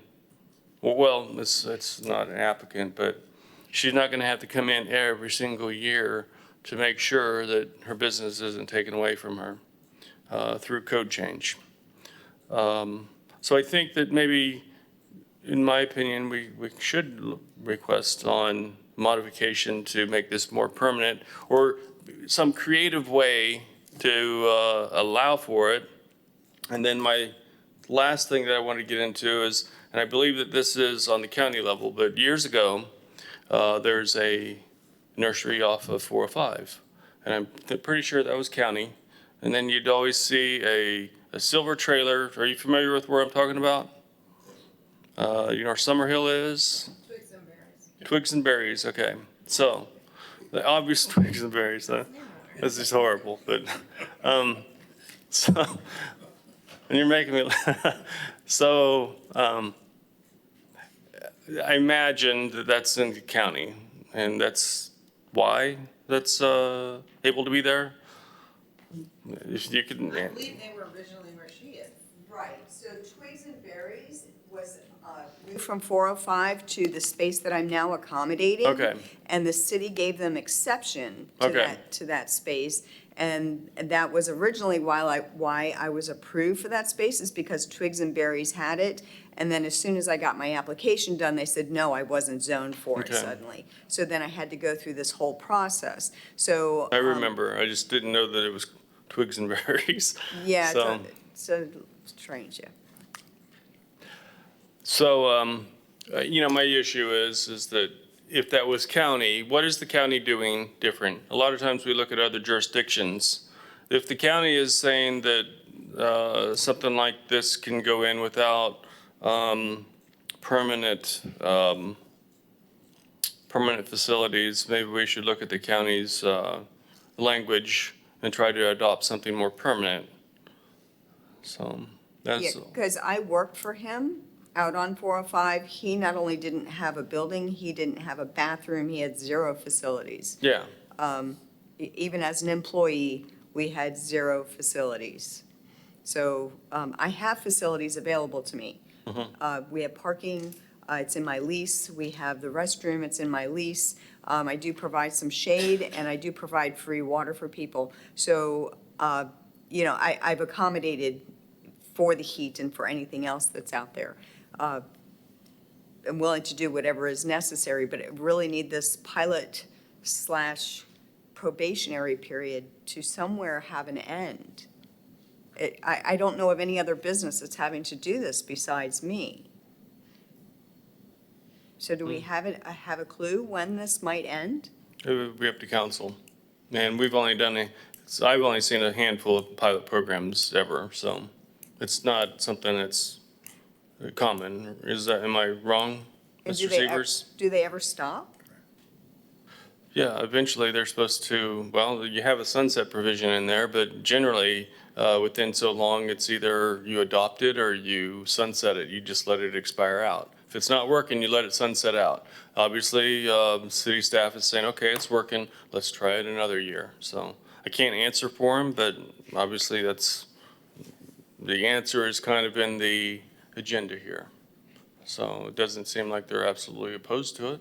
No, they seem to be for it. It's just that the wording seems to be that this pilot program is going to be in perpetuity. I'm just going to have to keep doing this every year, no Well, matter and what. and I think that's something that we'll potentially address. Well, I mean, we won't, but council will maybe ask them to address it, okay? Right, I understand. But you asked for my concern, and that was my Yes. concern is, this is very frustrating to keep coming back here, and you never know exactly what's going to happen when you come back here. Okay. Member Noel Copeland, or no, I'm sorry, not member, Vice Chairman Severs. My concern has been somewhat expressed is what is the end game here, so to speak? When does a decision made whether or not the code is going to be permanently amended or not? One of the things that struck me whenever we had an earlier item on the agenda was the paint and body shops, collision services. Historically, those were only allowed in M1 districts because of the obvious reasons of noise, connection with paint and body shops, torn up vehicles, et cetera, et cetera. And interesting enough, some point in time, the code was amended so they could be allowed in community commercial. Virtually all of your paint and body shops are M1 or M2, not CC. And if paint and body shops is allowed in a CC district, I really have a hard time understanding the logic of not allowing a nursery. As far as, is it more offensive than a paint and body shop and all the things that go along with those? I don't understand the logic. Member Noel Copeland.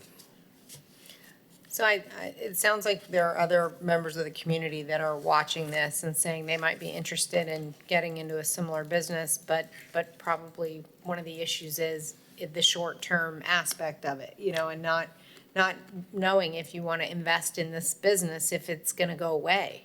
So I think we should figure out a way to end the pilot and change the code to allow this full-time. Okay, so if you would, well, we've already closed it to the public, but if you would like to entertain that motion at this Do we time. do it in two motions? I mean, this is whether or not Yeah, to I mean, it's extend two the pilot, motions, but- right? Well, the reason I ask is I don't want the Or pilot with the ended without it. recommendation, motion to pass with the recommendation to look into making this permanent. However you want to do it. If you'd like two motions, we can do two motions. The reason I'm kind of looking at Chelsea because I want to make sure that if it's two motions, there's a possibility that the pilot could end without it being adopted into the code full-time. The item that's on the table for both this commission and city council next week is to decide whether or not to approve the ordinance that will extend the pilot program for another year.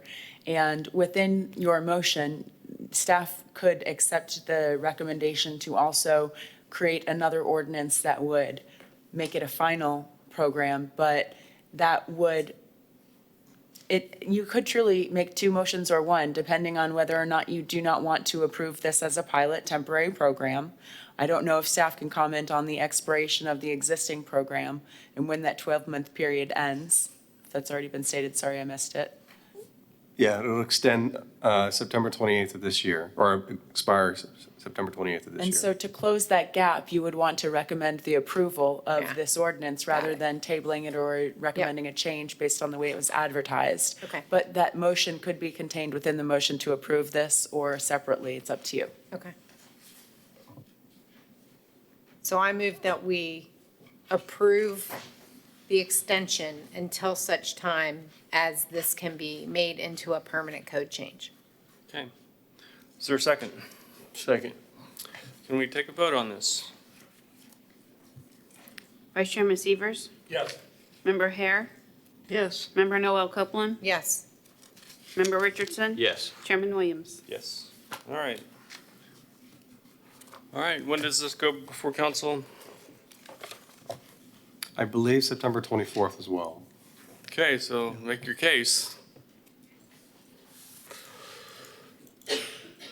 All right, next item, please.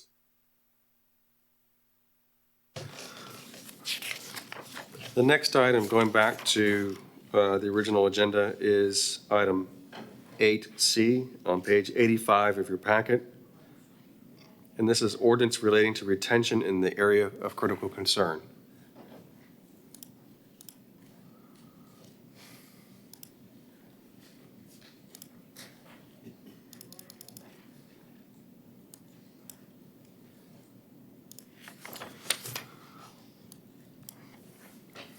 This ordinance was originally tabled by you on August 21st, 2019, and will be heard by the city council on September 24th, not 10 as the agenda states.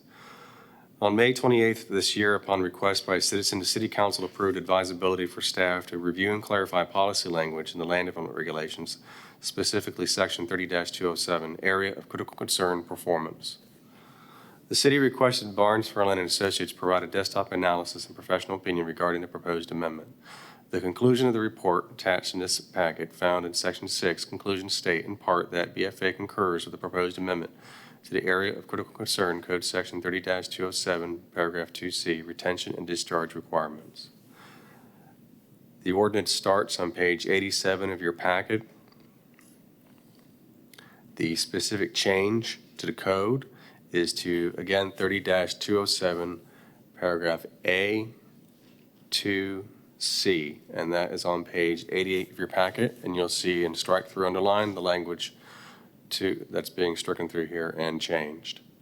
And so I'll read the paragraph. For development sites having elevations both above and below 25 feet mean sea level, those portions of the site which are above 25 feet shall conform to the performance in paragraph 2A of this section, and all required retention ponds shall be located in the areas above 25 feet post-development. The report that was developed by Barnes, Furlan and Associates starts on page 89 of your packet. We do have additional city staff here to answer questions related to this ordinance. I have been instructed that the city council will consider authorizing city funds to be utilized to ask the author of the report to be available either by providing answers to specific written questions or being available in person. That would be determined by the city council. So we would ask that if you have any specific questions, we did send you an email out prior to this meeting asking if you had any specific questions on this report and this ordinance that we could convey to the author and to city council. We would ask if you have any questions at this time during this public hearing that we can take those questions and bring them to city council so they can make their decision and be able to get more answers for you. So again, I'll try and answer any questions you have about this ordinance, and also we have city staff members, Quabena Foso, our city engineer, and Sean Stauffer with the Water Resources Department. Mr. Severs? I guess I need a procedural clarification because on September the 5th, you sent to the Planning and Zoning Commission the following. We want to remind you that a representative will be available at the Tuesday, September 17th commission meeting to answer questions about the attached area of critical concern report. Mr. Barnes asked us if it would be possible for the commission to submit any questions about the report ahead of the meeting. This will give him opportunity to prepare answers attached as a draft ordinance. Thank you, Brad Parrish. Pursuant to your request, as of last Thursday, I prepared extensive questions, got those to you, which I assume were sent to Barnes Furland as you had requested. And why aren't they here as you represented to us in this email? It's pretty clear. And in addition, why, I mean, some of the commission I guess the commission members got a copy of my questions tonight, and they were sent or provided to your office last Thursday. Why aren't they provided in advance so people can see them? I mean, this does not seem to be a very appropriate, fair process at all. What is going on? I was informed previously that he would be available, and then I misunderstood. I believe that's all I could say, is that I was mistaken as the information that was given to me, that the city council had not made a decision to authorize payment to funds in order to have him available to provide answers or to even be available in person. So I would say if you have any questions, again, we'll certainly bring that to city council and ask for their authorization to go forward with having those questions answered in some form. But are you saying then if we don't act tonight, table the item because we were told that they were going to be here, council very well may ignore that request and take action? Is that what may occur? I can't speak for what council's action would be, but what is your recommendation? Because I rely upon what you represent to me as a commissioner. I would recommend that you provide to us your questions. We'll try and answer what we can, but obviously if there are some questions that we can't answer, we'll provide those in addition to what we do answer to the city council. They can see what the discussion was and they can make a decision. Well, obviously if someone is going to be here to answer questions, you may put in writing, but there's always follow-up questions to clarify something. That's only common sense. I don't understand why we are being denied this information when it's easily available. I've known Mr. Barnes for more than 30 years. I highly respect Mr. Barnes, and I think he can answer our questions without spending a lot of time because they're very straightforward questions that he's very familiar with. It's not that complicated an issue. I don't think we're being fairly treated or dealt with here. And why?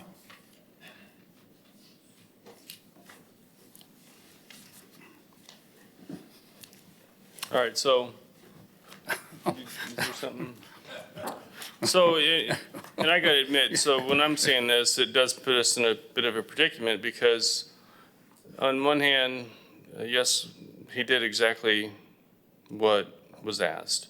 From my perspective, I'm coming in here, I've read everything.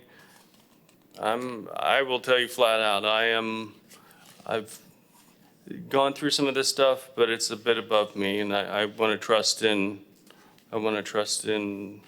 somebody that knows more than I do. My first read on this, I said, that was when I was talking to the city attorney's office. And I think Richard asked, if I had any issues. I said, no, I didn't have any issues with this. Because, from what I'm looking at there's no issues. I'm not seeing it. But on the other hand, now I have issues because I wonder, he's been at the city for 40 years here, and so I'm putting my faith in him if he has issues with it.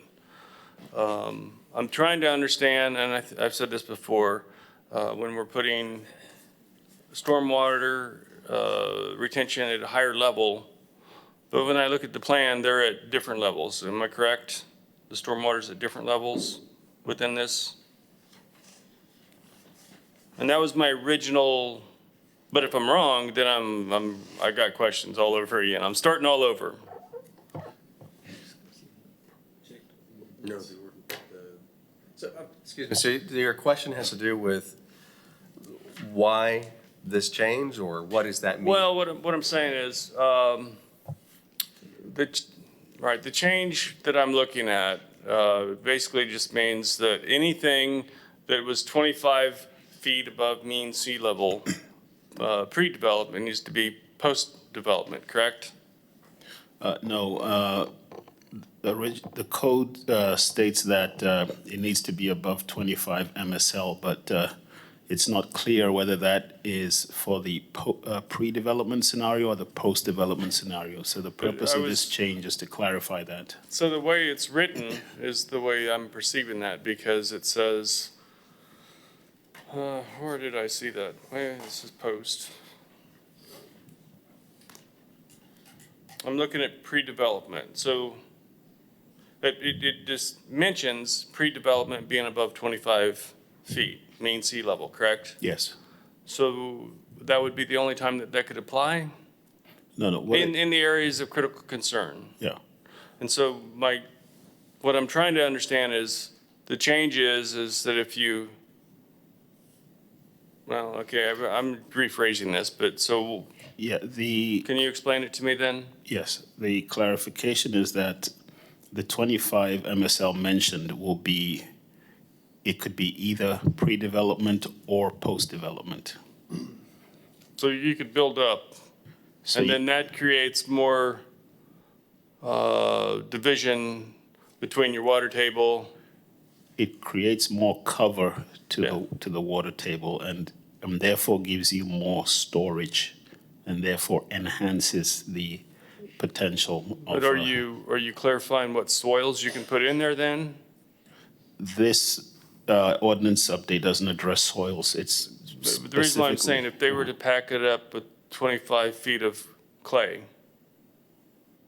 then the intent is totally moot. So I understand what you're saying, but I'm just saying that if a cheap way would be to get some concrete and get some mud, and I'm just saying, if I want to build up, or if I have some bad stuff and I need to build up to 25 feet, do you follow what I'm saying? Yes, but without making that clarification for more storage within that 25 feet, now you have a problem.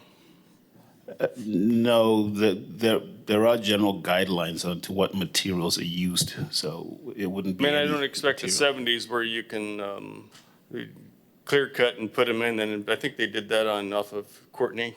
There was a place in there, maybe that was the city dump, was where they built on. But so you're saying that there are, all right, Mr. Severs, and then we'll go to Mr. Richardson.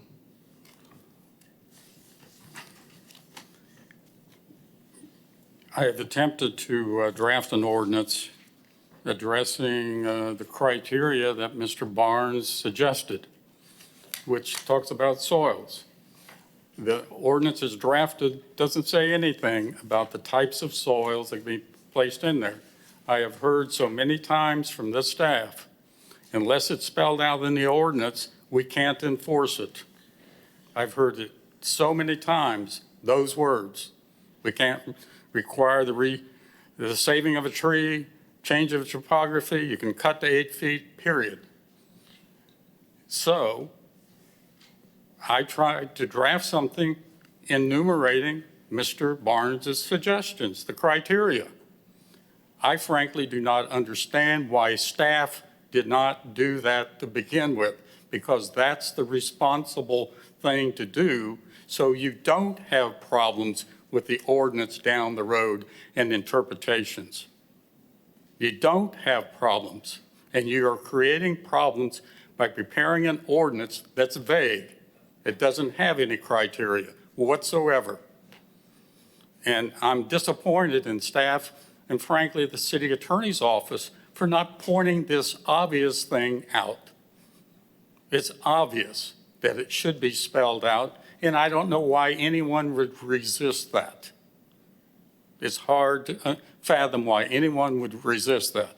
Concerning the original intention of the code, I know because I drafted it in conjunction with the 1985 study. And it deals with development sites, not post-development. That is an error in an interpretation, and it's wrong. It's the plain language.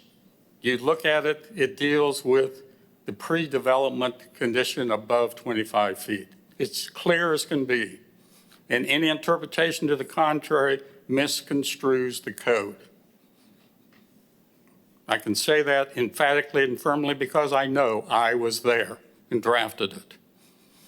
So I think we need to get back to the question. I don't mind going ahead and making a recommendation tonight, but I think it's totally unfair that staff represents to us, Mr. Barnes is going to be here. We spend the time preparing the questions, and then what happens?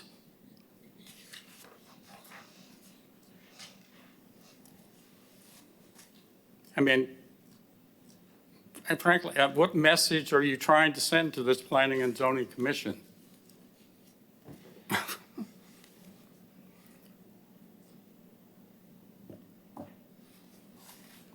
All right, Mr. Richardson. Well, I want to say that while I wasn't at the council meeting, I saw it on television, and council made it abundantly clear that we could get Mr. Barnes or Furlan on the phone or in person. They made it abundantly clear. And for staff to say, not y'all, for staff to say that the council didn't approve the funding, I can't accept that excuse because council made it clear. I really don't understand why it's being held up.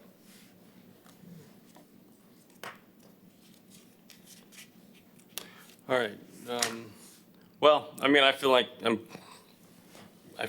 this is kind of a bit of a pickle on this because I know that we tabled it and I know that there was certain expectations. I was a bit surprised to, I'm looking at these questions.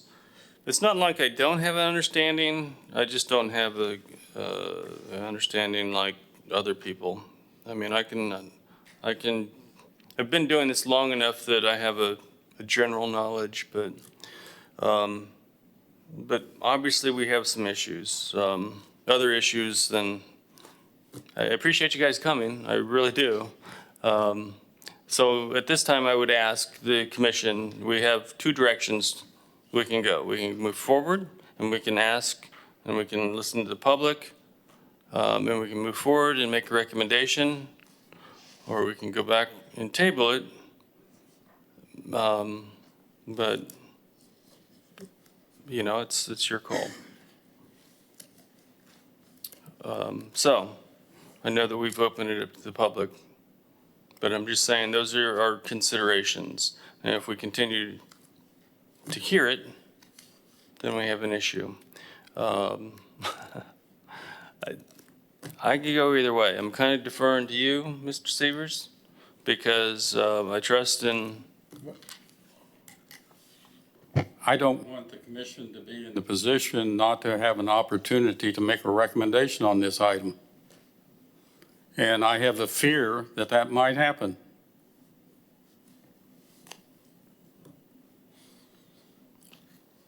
So I do have a question. I mean, does the city attorney's office have a recommendation for us?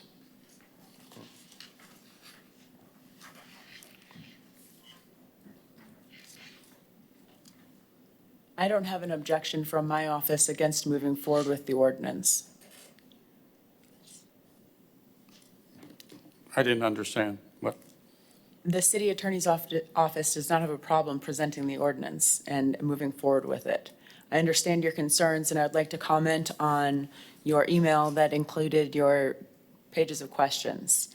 And the only reason that the city attorney's office decided that it would not be appropriate to share that with the commission members prior to tonight is to avoid another commission member reading your thoughts and having a sunshine conflict because of the depth of those questions being one member's opinion that could be commented on by another before the public meeting. And so we thought that it would be best to share your packet of information at the public meeting.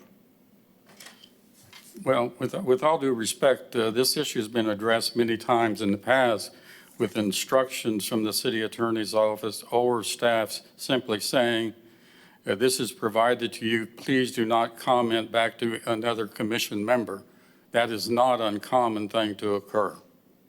Wouldn't you agree with that? I do agree, but we have not received these same questions from any other member other than you. And so we did not want to prevent any other member from sharing questions with the rest between your email from September 12th and tonight. And so I can't recommend your action. You can, the choice is yours as far as where you want to go with this item tonight. Staff is here to answer your questions if you would like to ask them anything in particular on this item. I had a question for you real quick.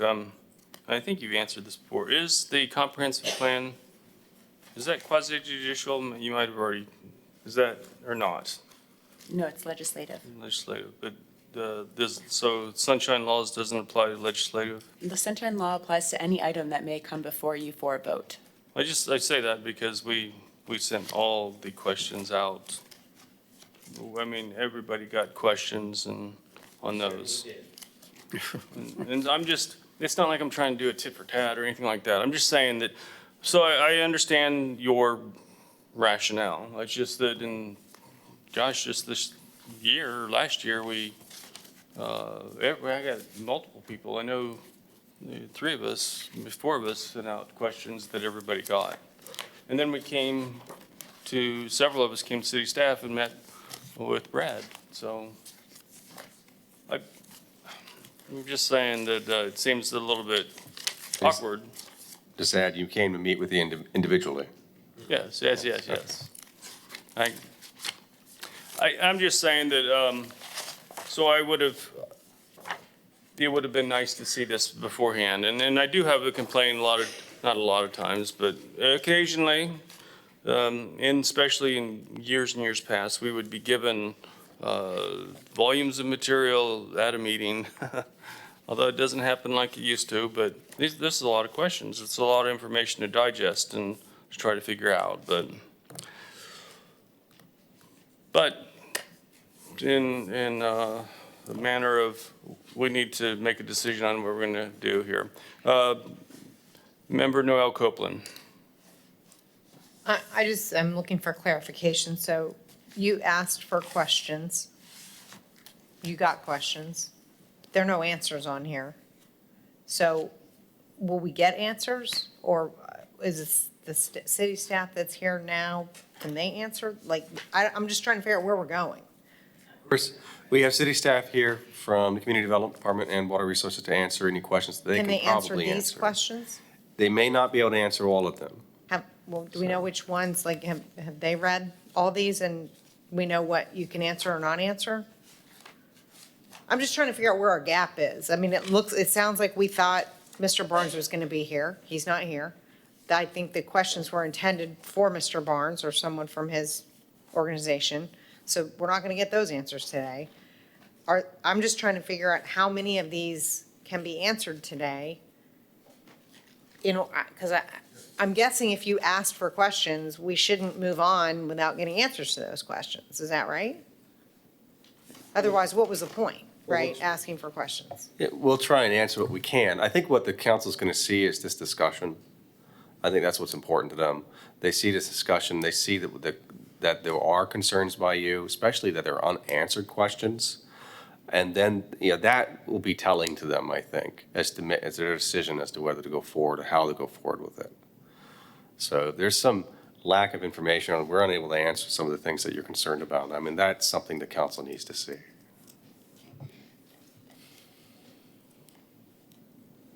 But our action is to approve or not approve this ordinance change. Now you got three right? possibilities. Yeah, you can, whatever recommendation is what council's going to see. Which the change in the pamphlet is literally 3 items, right?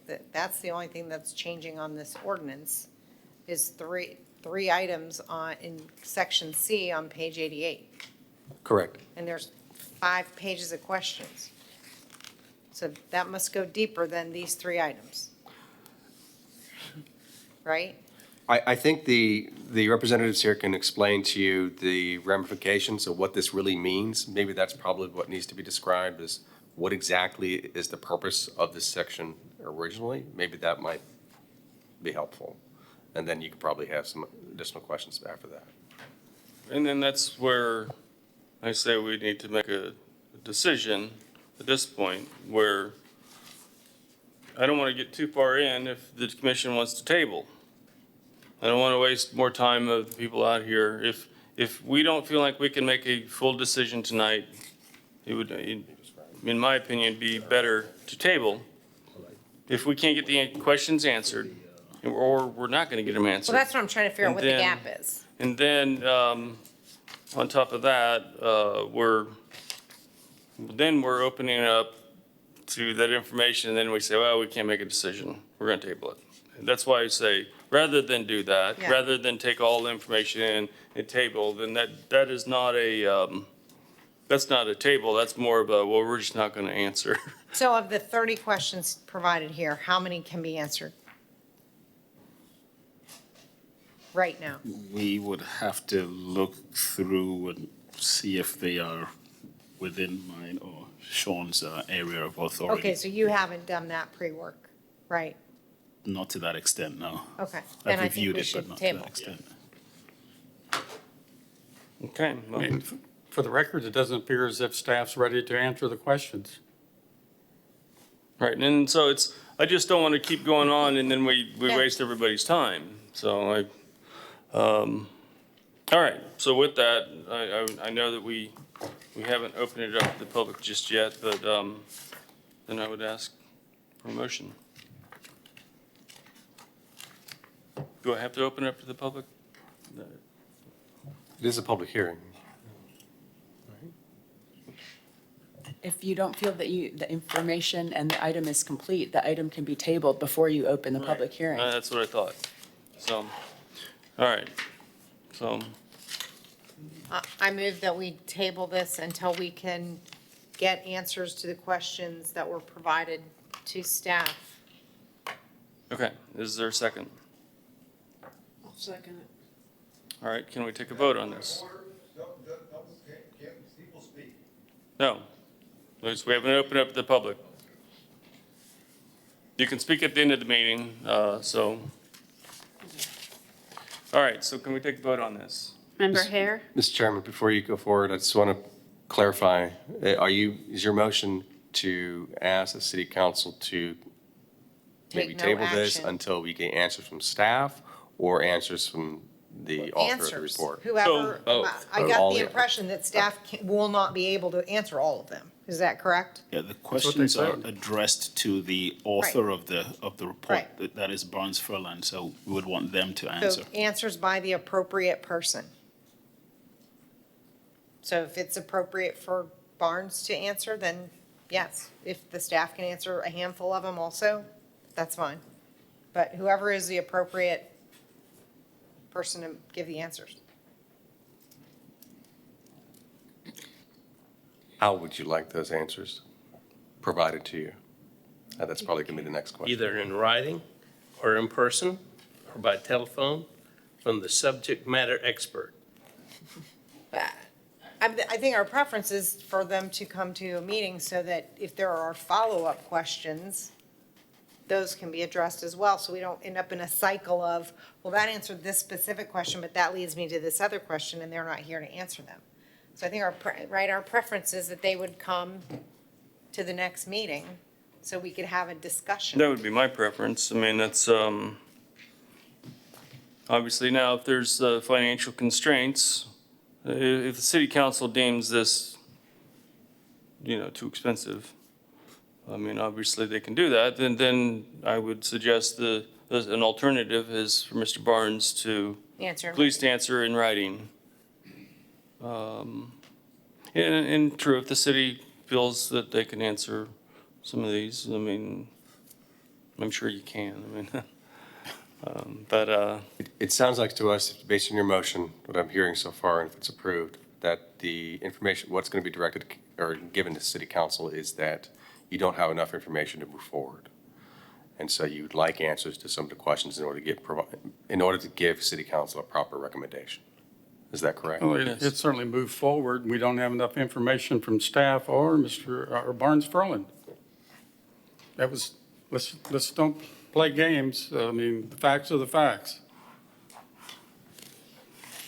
all right, so we have a motion and a second on the table. Can we get a vote on this? Member Hare? Member Richardson? Yes. Member Noel Copeland? Yes. Vice Chairman Severs? Yes. Chairman Williams? Yes. So I wanted to ask the city attorney a question on this, Tim. And so I get different answers. I have had. So by the charter of the Planning and Zoning Commission is to give the recommendation of these items to council. But what I'm hearing, and this has happened before, can the city council pick up these items without a recommendation and hear the items and pass them or deny them without the recommendation? Is it mandatory or not mandatory that the city council have the recommendation for or against from planning and zoning? And if it's no, okay, but then is that on all items? It depends on the item, the nature of the item before you. I can add that the public hearing that was advertised for this did not commence and will have to be continued to another date. And so there are public hearing requirements for ordinances, and items that affect land use and zoning will have to be heard by this commission in order to get a recommendation for city council approval. Well, and that's part of the reason why I was talking about not going too far into the item. But I just want to get clarification because at the first of this item, we were told that city council could pick it up. And so I'm just trying to, if they need our recommendations, then fine. And I know I've heard it's a recommendation. I understand that. But If I add your recommendation, you do have the option to recommend denial of this because you don't have enough information. So you do have the option of not tabling. You can also give council a direction from your commission as to what you believe is And they can choose not correct. to take that. They can take any, So if we. the council can take any direction If they we want. ask to table, or if we say decline, deny because we don't have enough information. We're basically saying the same thing. Regardless of which of those two we would suggest, the council could still do whatever they want. Right, I mean, the council, if you continue to table it several meetings, eventually they are going to say, well, we're giving you an opportunity. So I And they'll make a say, decision. you know, fair is fair. I mean, just if we were told to ask questions, Mr. Sievers asked, and we haven't got an answer yet, but I feel like I need more information with, I was expecting Barnes, is it Mr. Barnes to be here?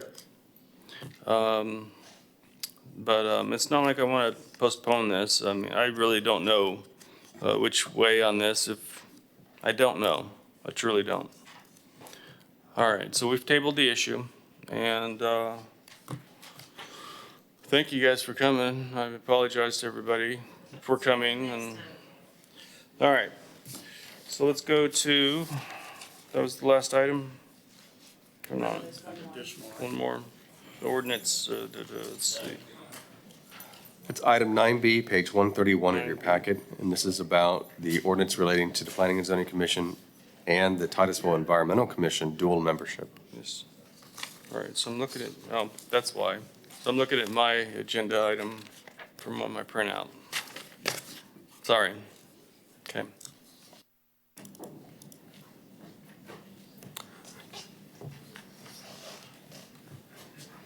So this is related to having a dual membership, a member that serves on both the TEC and the P&Z.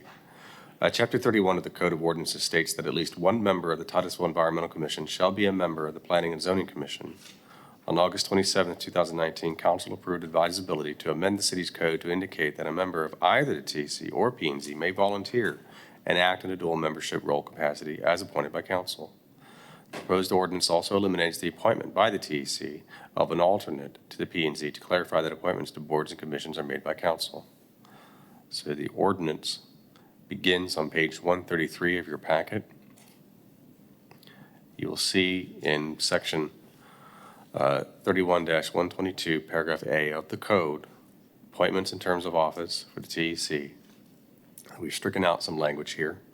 At least one of the members of the commission may also be a member of the City of Titusville Planning and Zoning Commission. So previously it said shall be appointed or designated by the TEC or be a member of the TEC on the P&C. So this is just clarifying that you can have either or, and the appointment would be made by City Council.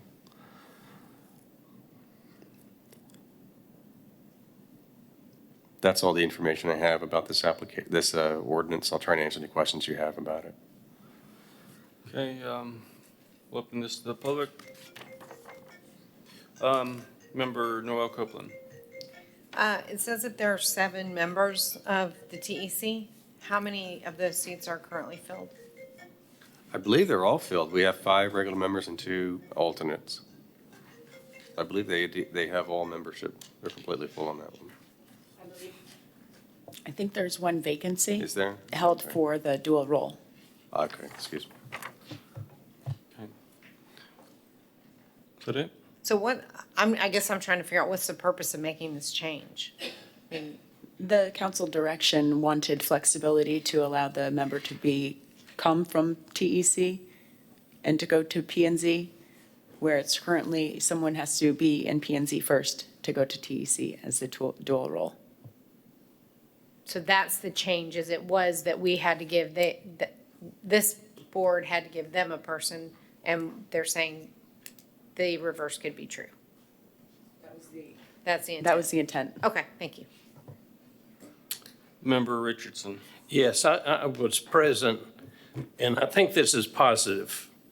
I think it's a positive change, but the council, all of them were in favor of this change, but the city manager or the staff recommended that they not make the change. And their recommendation was that the council deny it. And we have nothing in front of us about that staff recommendation.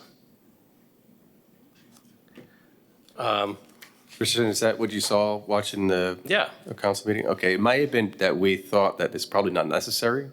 I think that's far as I've heard that discussions a are- lot. It's not necessary to have the dual membership. The I've heard that council a lot. found it important. Yeah, it So- didn't come from you, in all honesty. So I'm ready to make a motion. We're finished with the public hearing. Yeah, okay. Well, let's do this real quick then. So let's open it to the public. Do we have any cards on this item? No, sir. All right, so we'll close it to the public. Bring it back for the board for discussion and motion. I recommend that the Planning and Zoning Commission recommend approval of an ordinance relating to P and Z TEC dual membership. Second. Okay. Can we have a roll call on this or vote? Member Richardson? Yes. Vice Chairman Severs? Yes. Member Noel Copeland? Yes. Member Hare? Yes. Chairman Williams? Yes. Okay. All right, so I have a bad agenda here. There's no more other items, right? There's 10A is I'm just being smart. All right, so we will go to reports. Do you have anything you'd like to report? No, sir, we've included a, one item in there on our report about the attendance sheet, so we're just asking for any direction from you, but other than that, I do not have any additional information to provide to you. Where'd I put it? There it is. You're asking for direction? Okay, okay.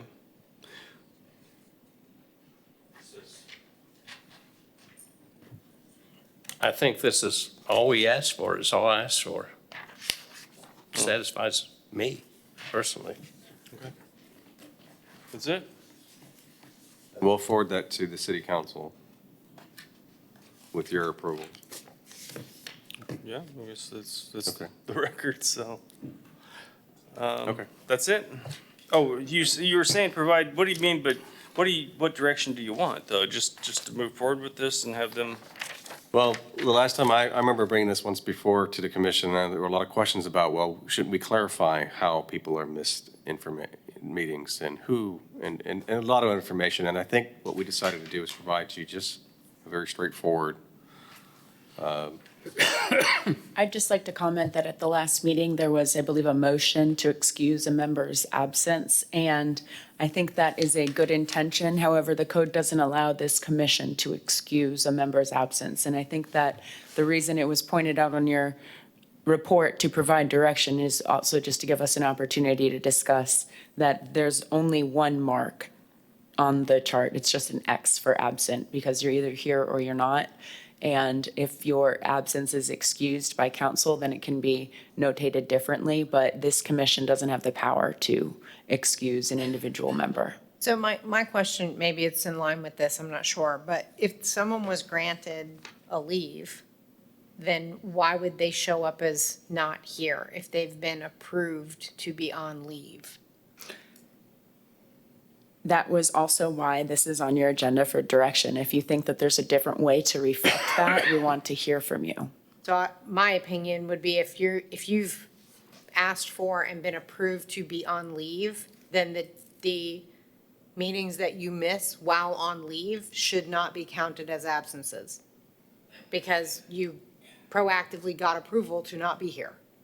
So that should not be counted as an absence. And again, we're clarifying, that's leave that is approved by city council. Well, Yes. it says that this person has a leave from April to September, yet they're marked absent in May, June, and July.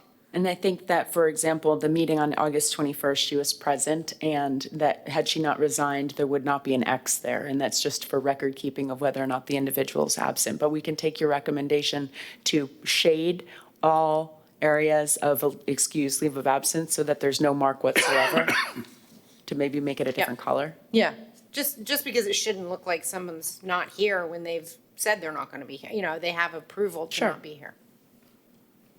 Yeah, I'm kind of surprised. You sure this is correct? It looks like I've come to every meeting. Yeah. Have you been here? Member Richardson, do you have something? No, I'm fine. Okay. Vice Chairman Severs? I think it's been clarified. I mean, I do have one absence. I was ill, can provide a medical excuse for it, but we cannot excuse our own absences, so I guess it's sort of moot. Okay. All right, so I guess, well, now you have direction on how to move forward. City Attorney, is there anything you'd like to report? We received a written resignation from member Arlen Baker with our condolences for her many years of service. We appreciate her time here. There is, however, another application on council's agenda for the 24th, so this board will not be short, hopefully, after that next meeting. Good. No further report. Okay. All right, so we'll go down the list. Well, no, not yet. Petitions and requests from public present. Stan?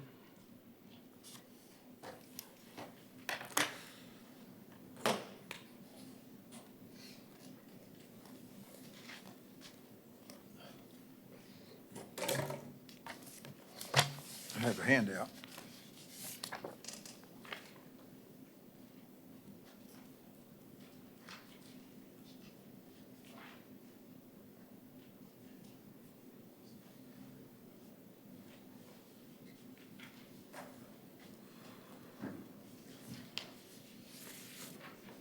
Stan Johnson, 860 Poinsett Avenue.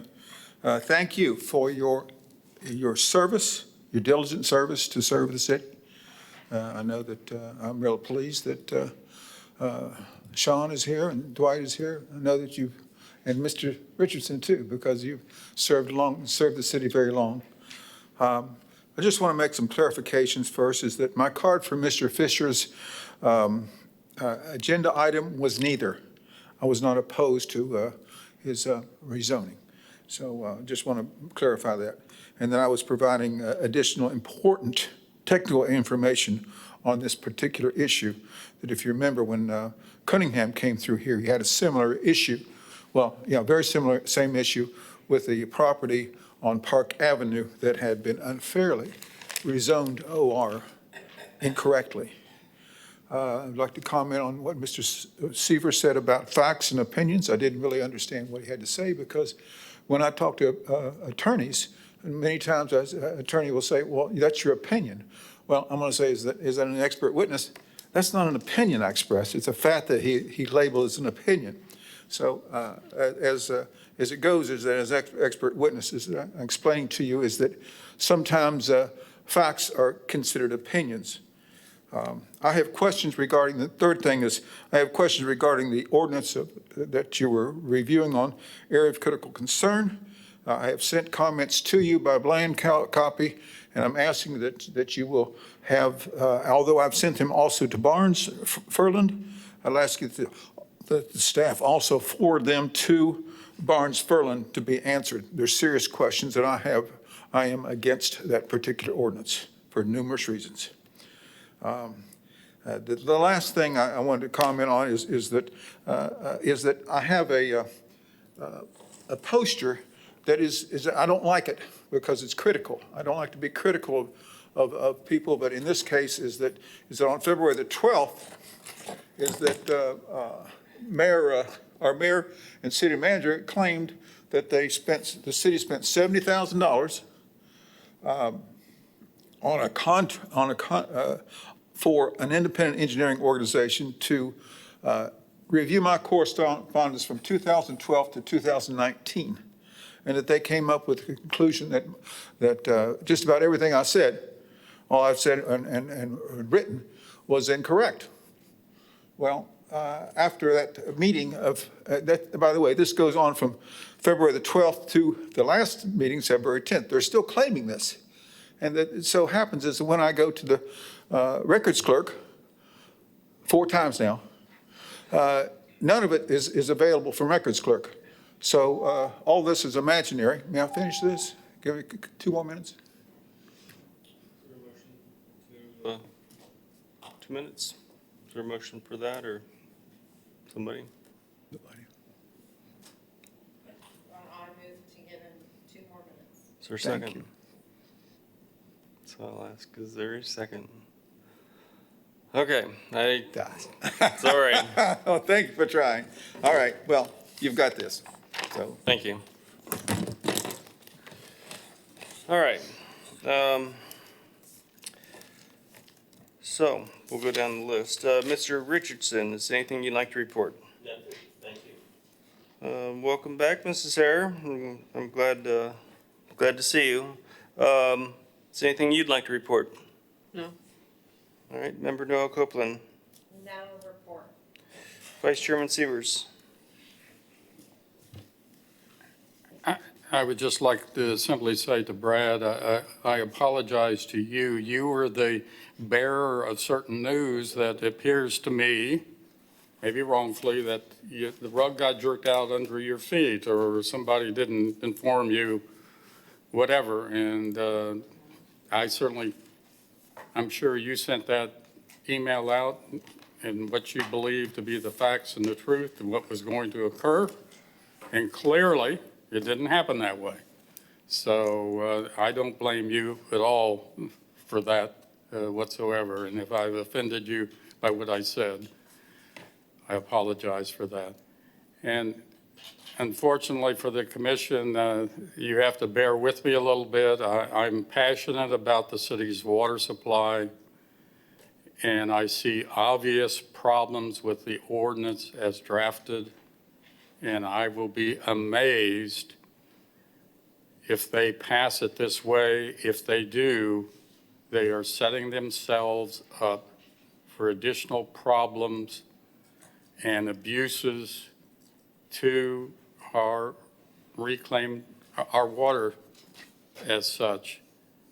And Mr. Barnes, who I highly respect, lays out the criteria, and all I did was copy what he said in that suggested ordinance. And I'm surprised that staff didn't do the same thing, and I can't figure out why they didn't, because that's the right thing to do, and it's appropriate to do the. I'm bringing this up because the issue was over credits. They would get credits if they did certain things. And one of them is you're limited to 40%. You can't build any more than 40%, the others. But then if you do certain things on your non-permeable surfaces like permeable asphalt, then you could get some of that credit back. And so, but when we first did this, and this was the only project I can ever recall doing, the issue was it has to be maintained. Now, once you've taken that credit, it's done, it's gone. So the check that we talked about way back when was, now we have to check on it. And do we have anything that we're doing? So that's just a question. We can look at it. Because the alternate to that is if we're not doing that, then we shouldn't move forward with credits if we still offer credits for that. Mr. Richardson. Singleton Avenue Animal Hospital is the second one that I recall. And as I recall, with that rezoning, he was having to put, I don't know if it's retention or detention pond, and because of the area, the driveway had to be this permeable pavement. And he's maintained it and it looks real good, and it's about 20 years old. I'm sorry, this is the hospital, which? Singleton Avenue Animal Hospital. All right. It's almost to the corner of Singleton and Dairy. And the other one is the CVS? CVS on Barna and 50. Okay. Do you remember that, Mr. Severs? Yes, Pinch a Penny on Garden Street is another example. Okay. There's numerous ones. So, and that's it. So we're adjourned. Thank you.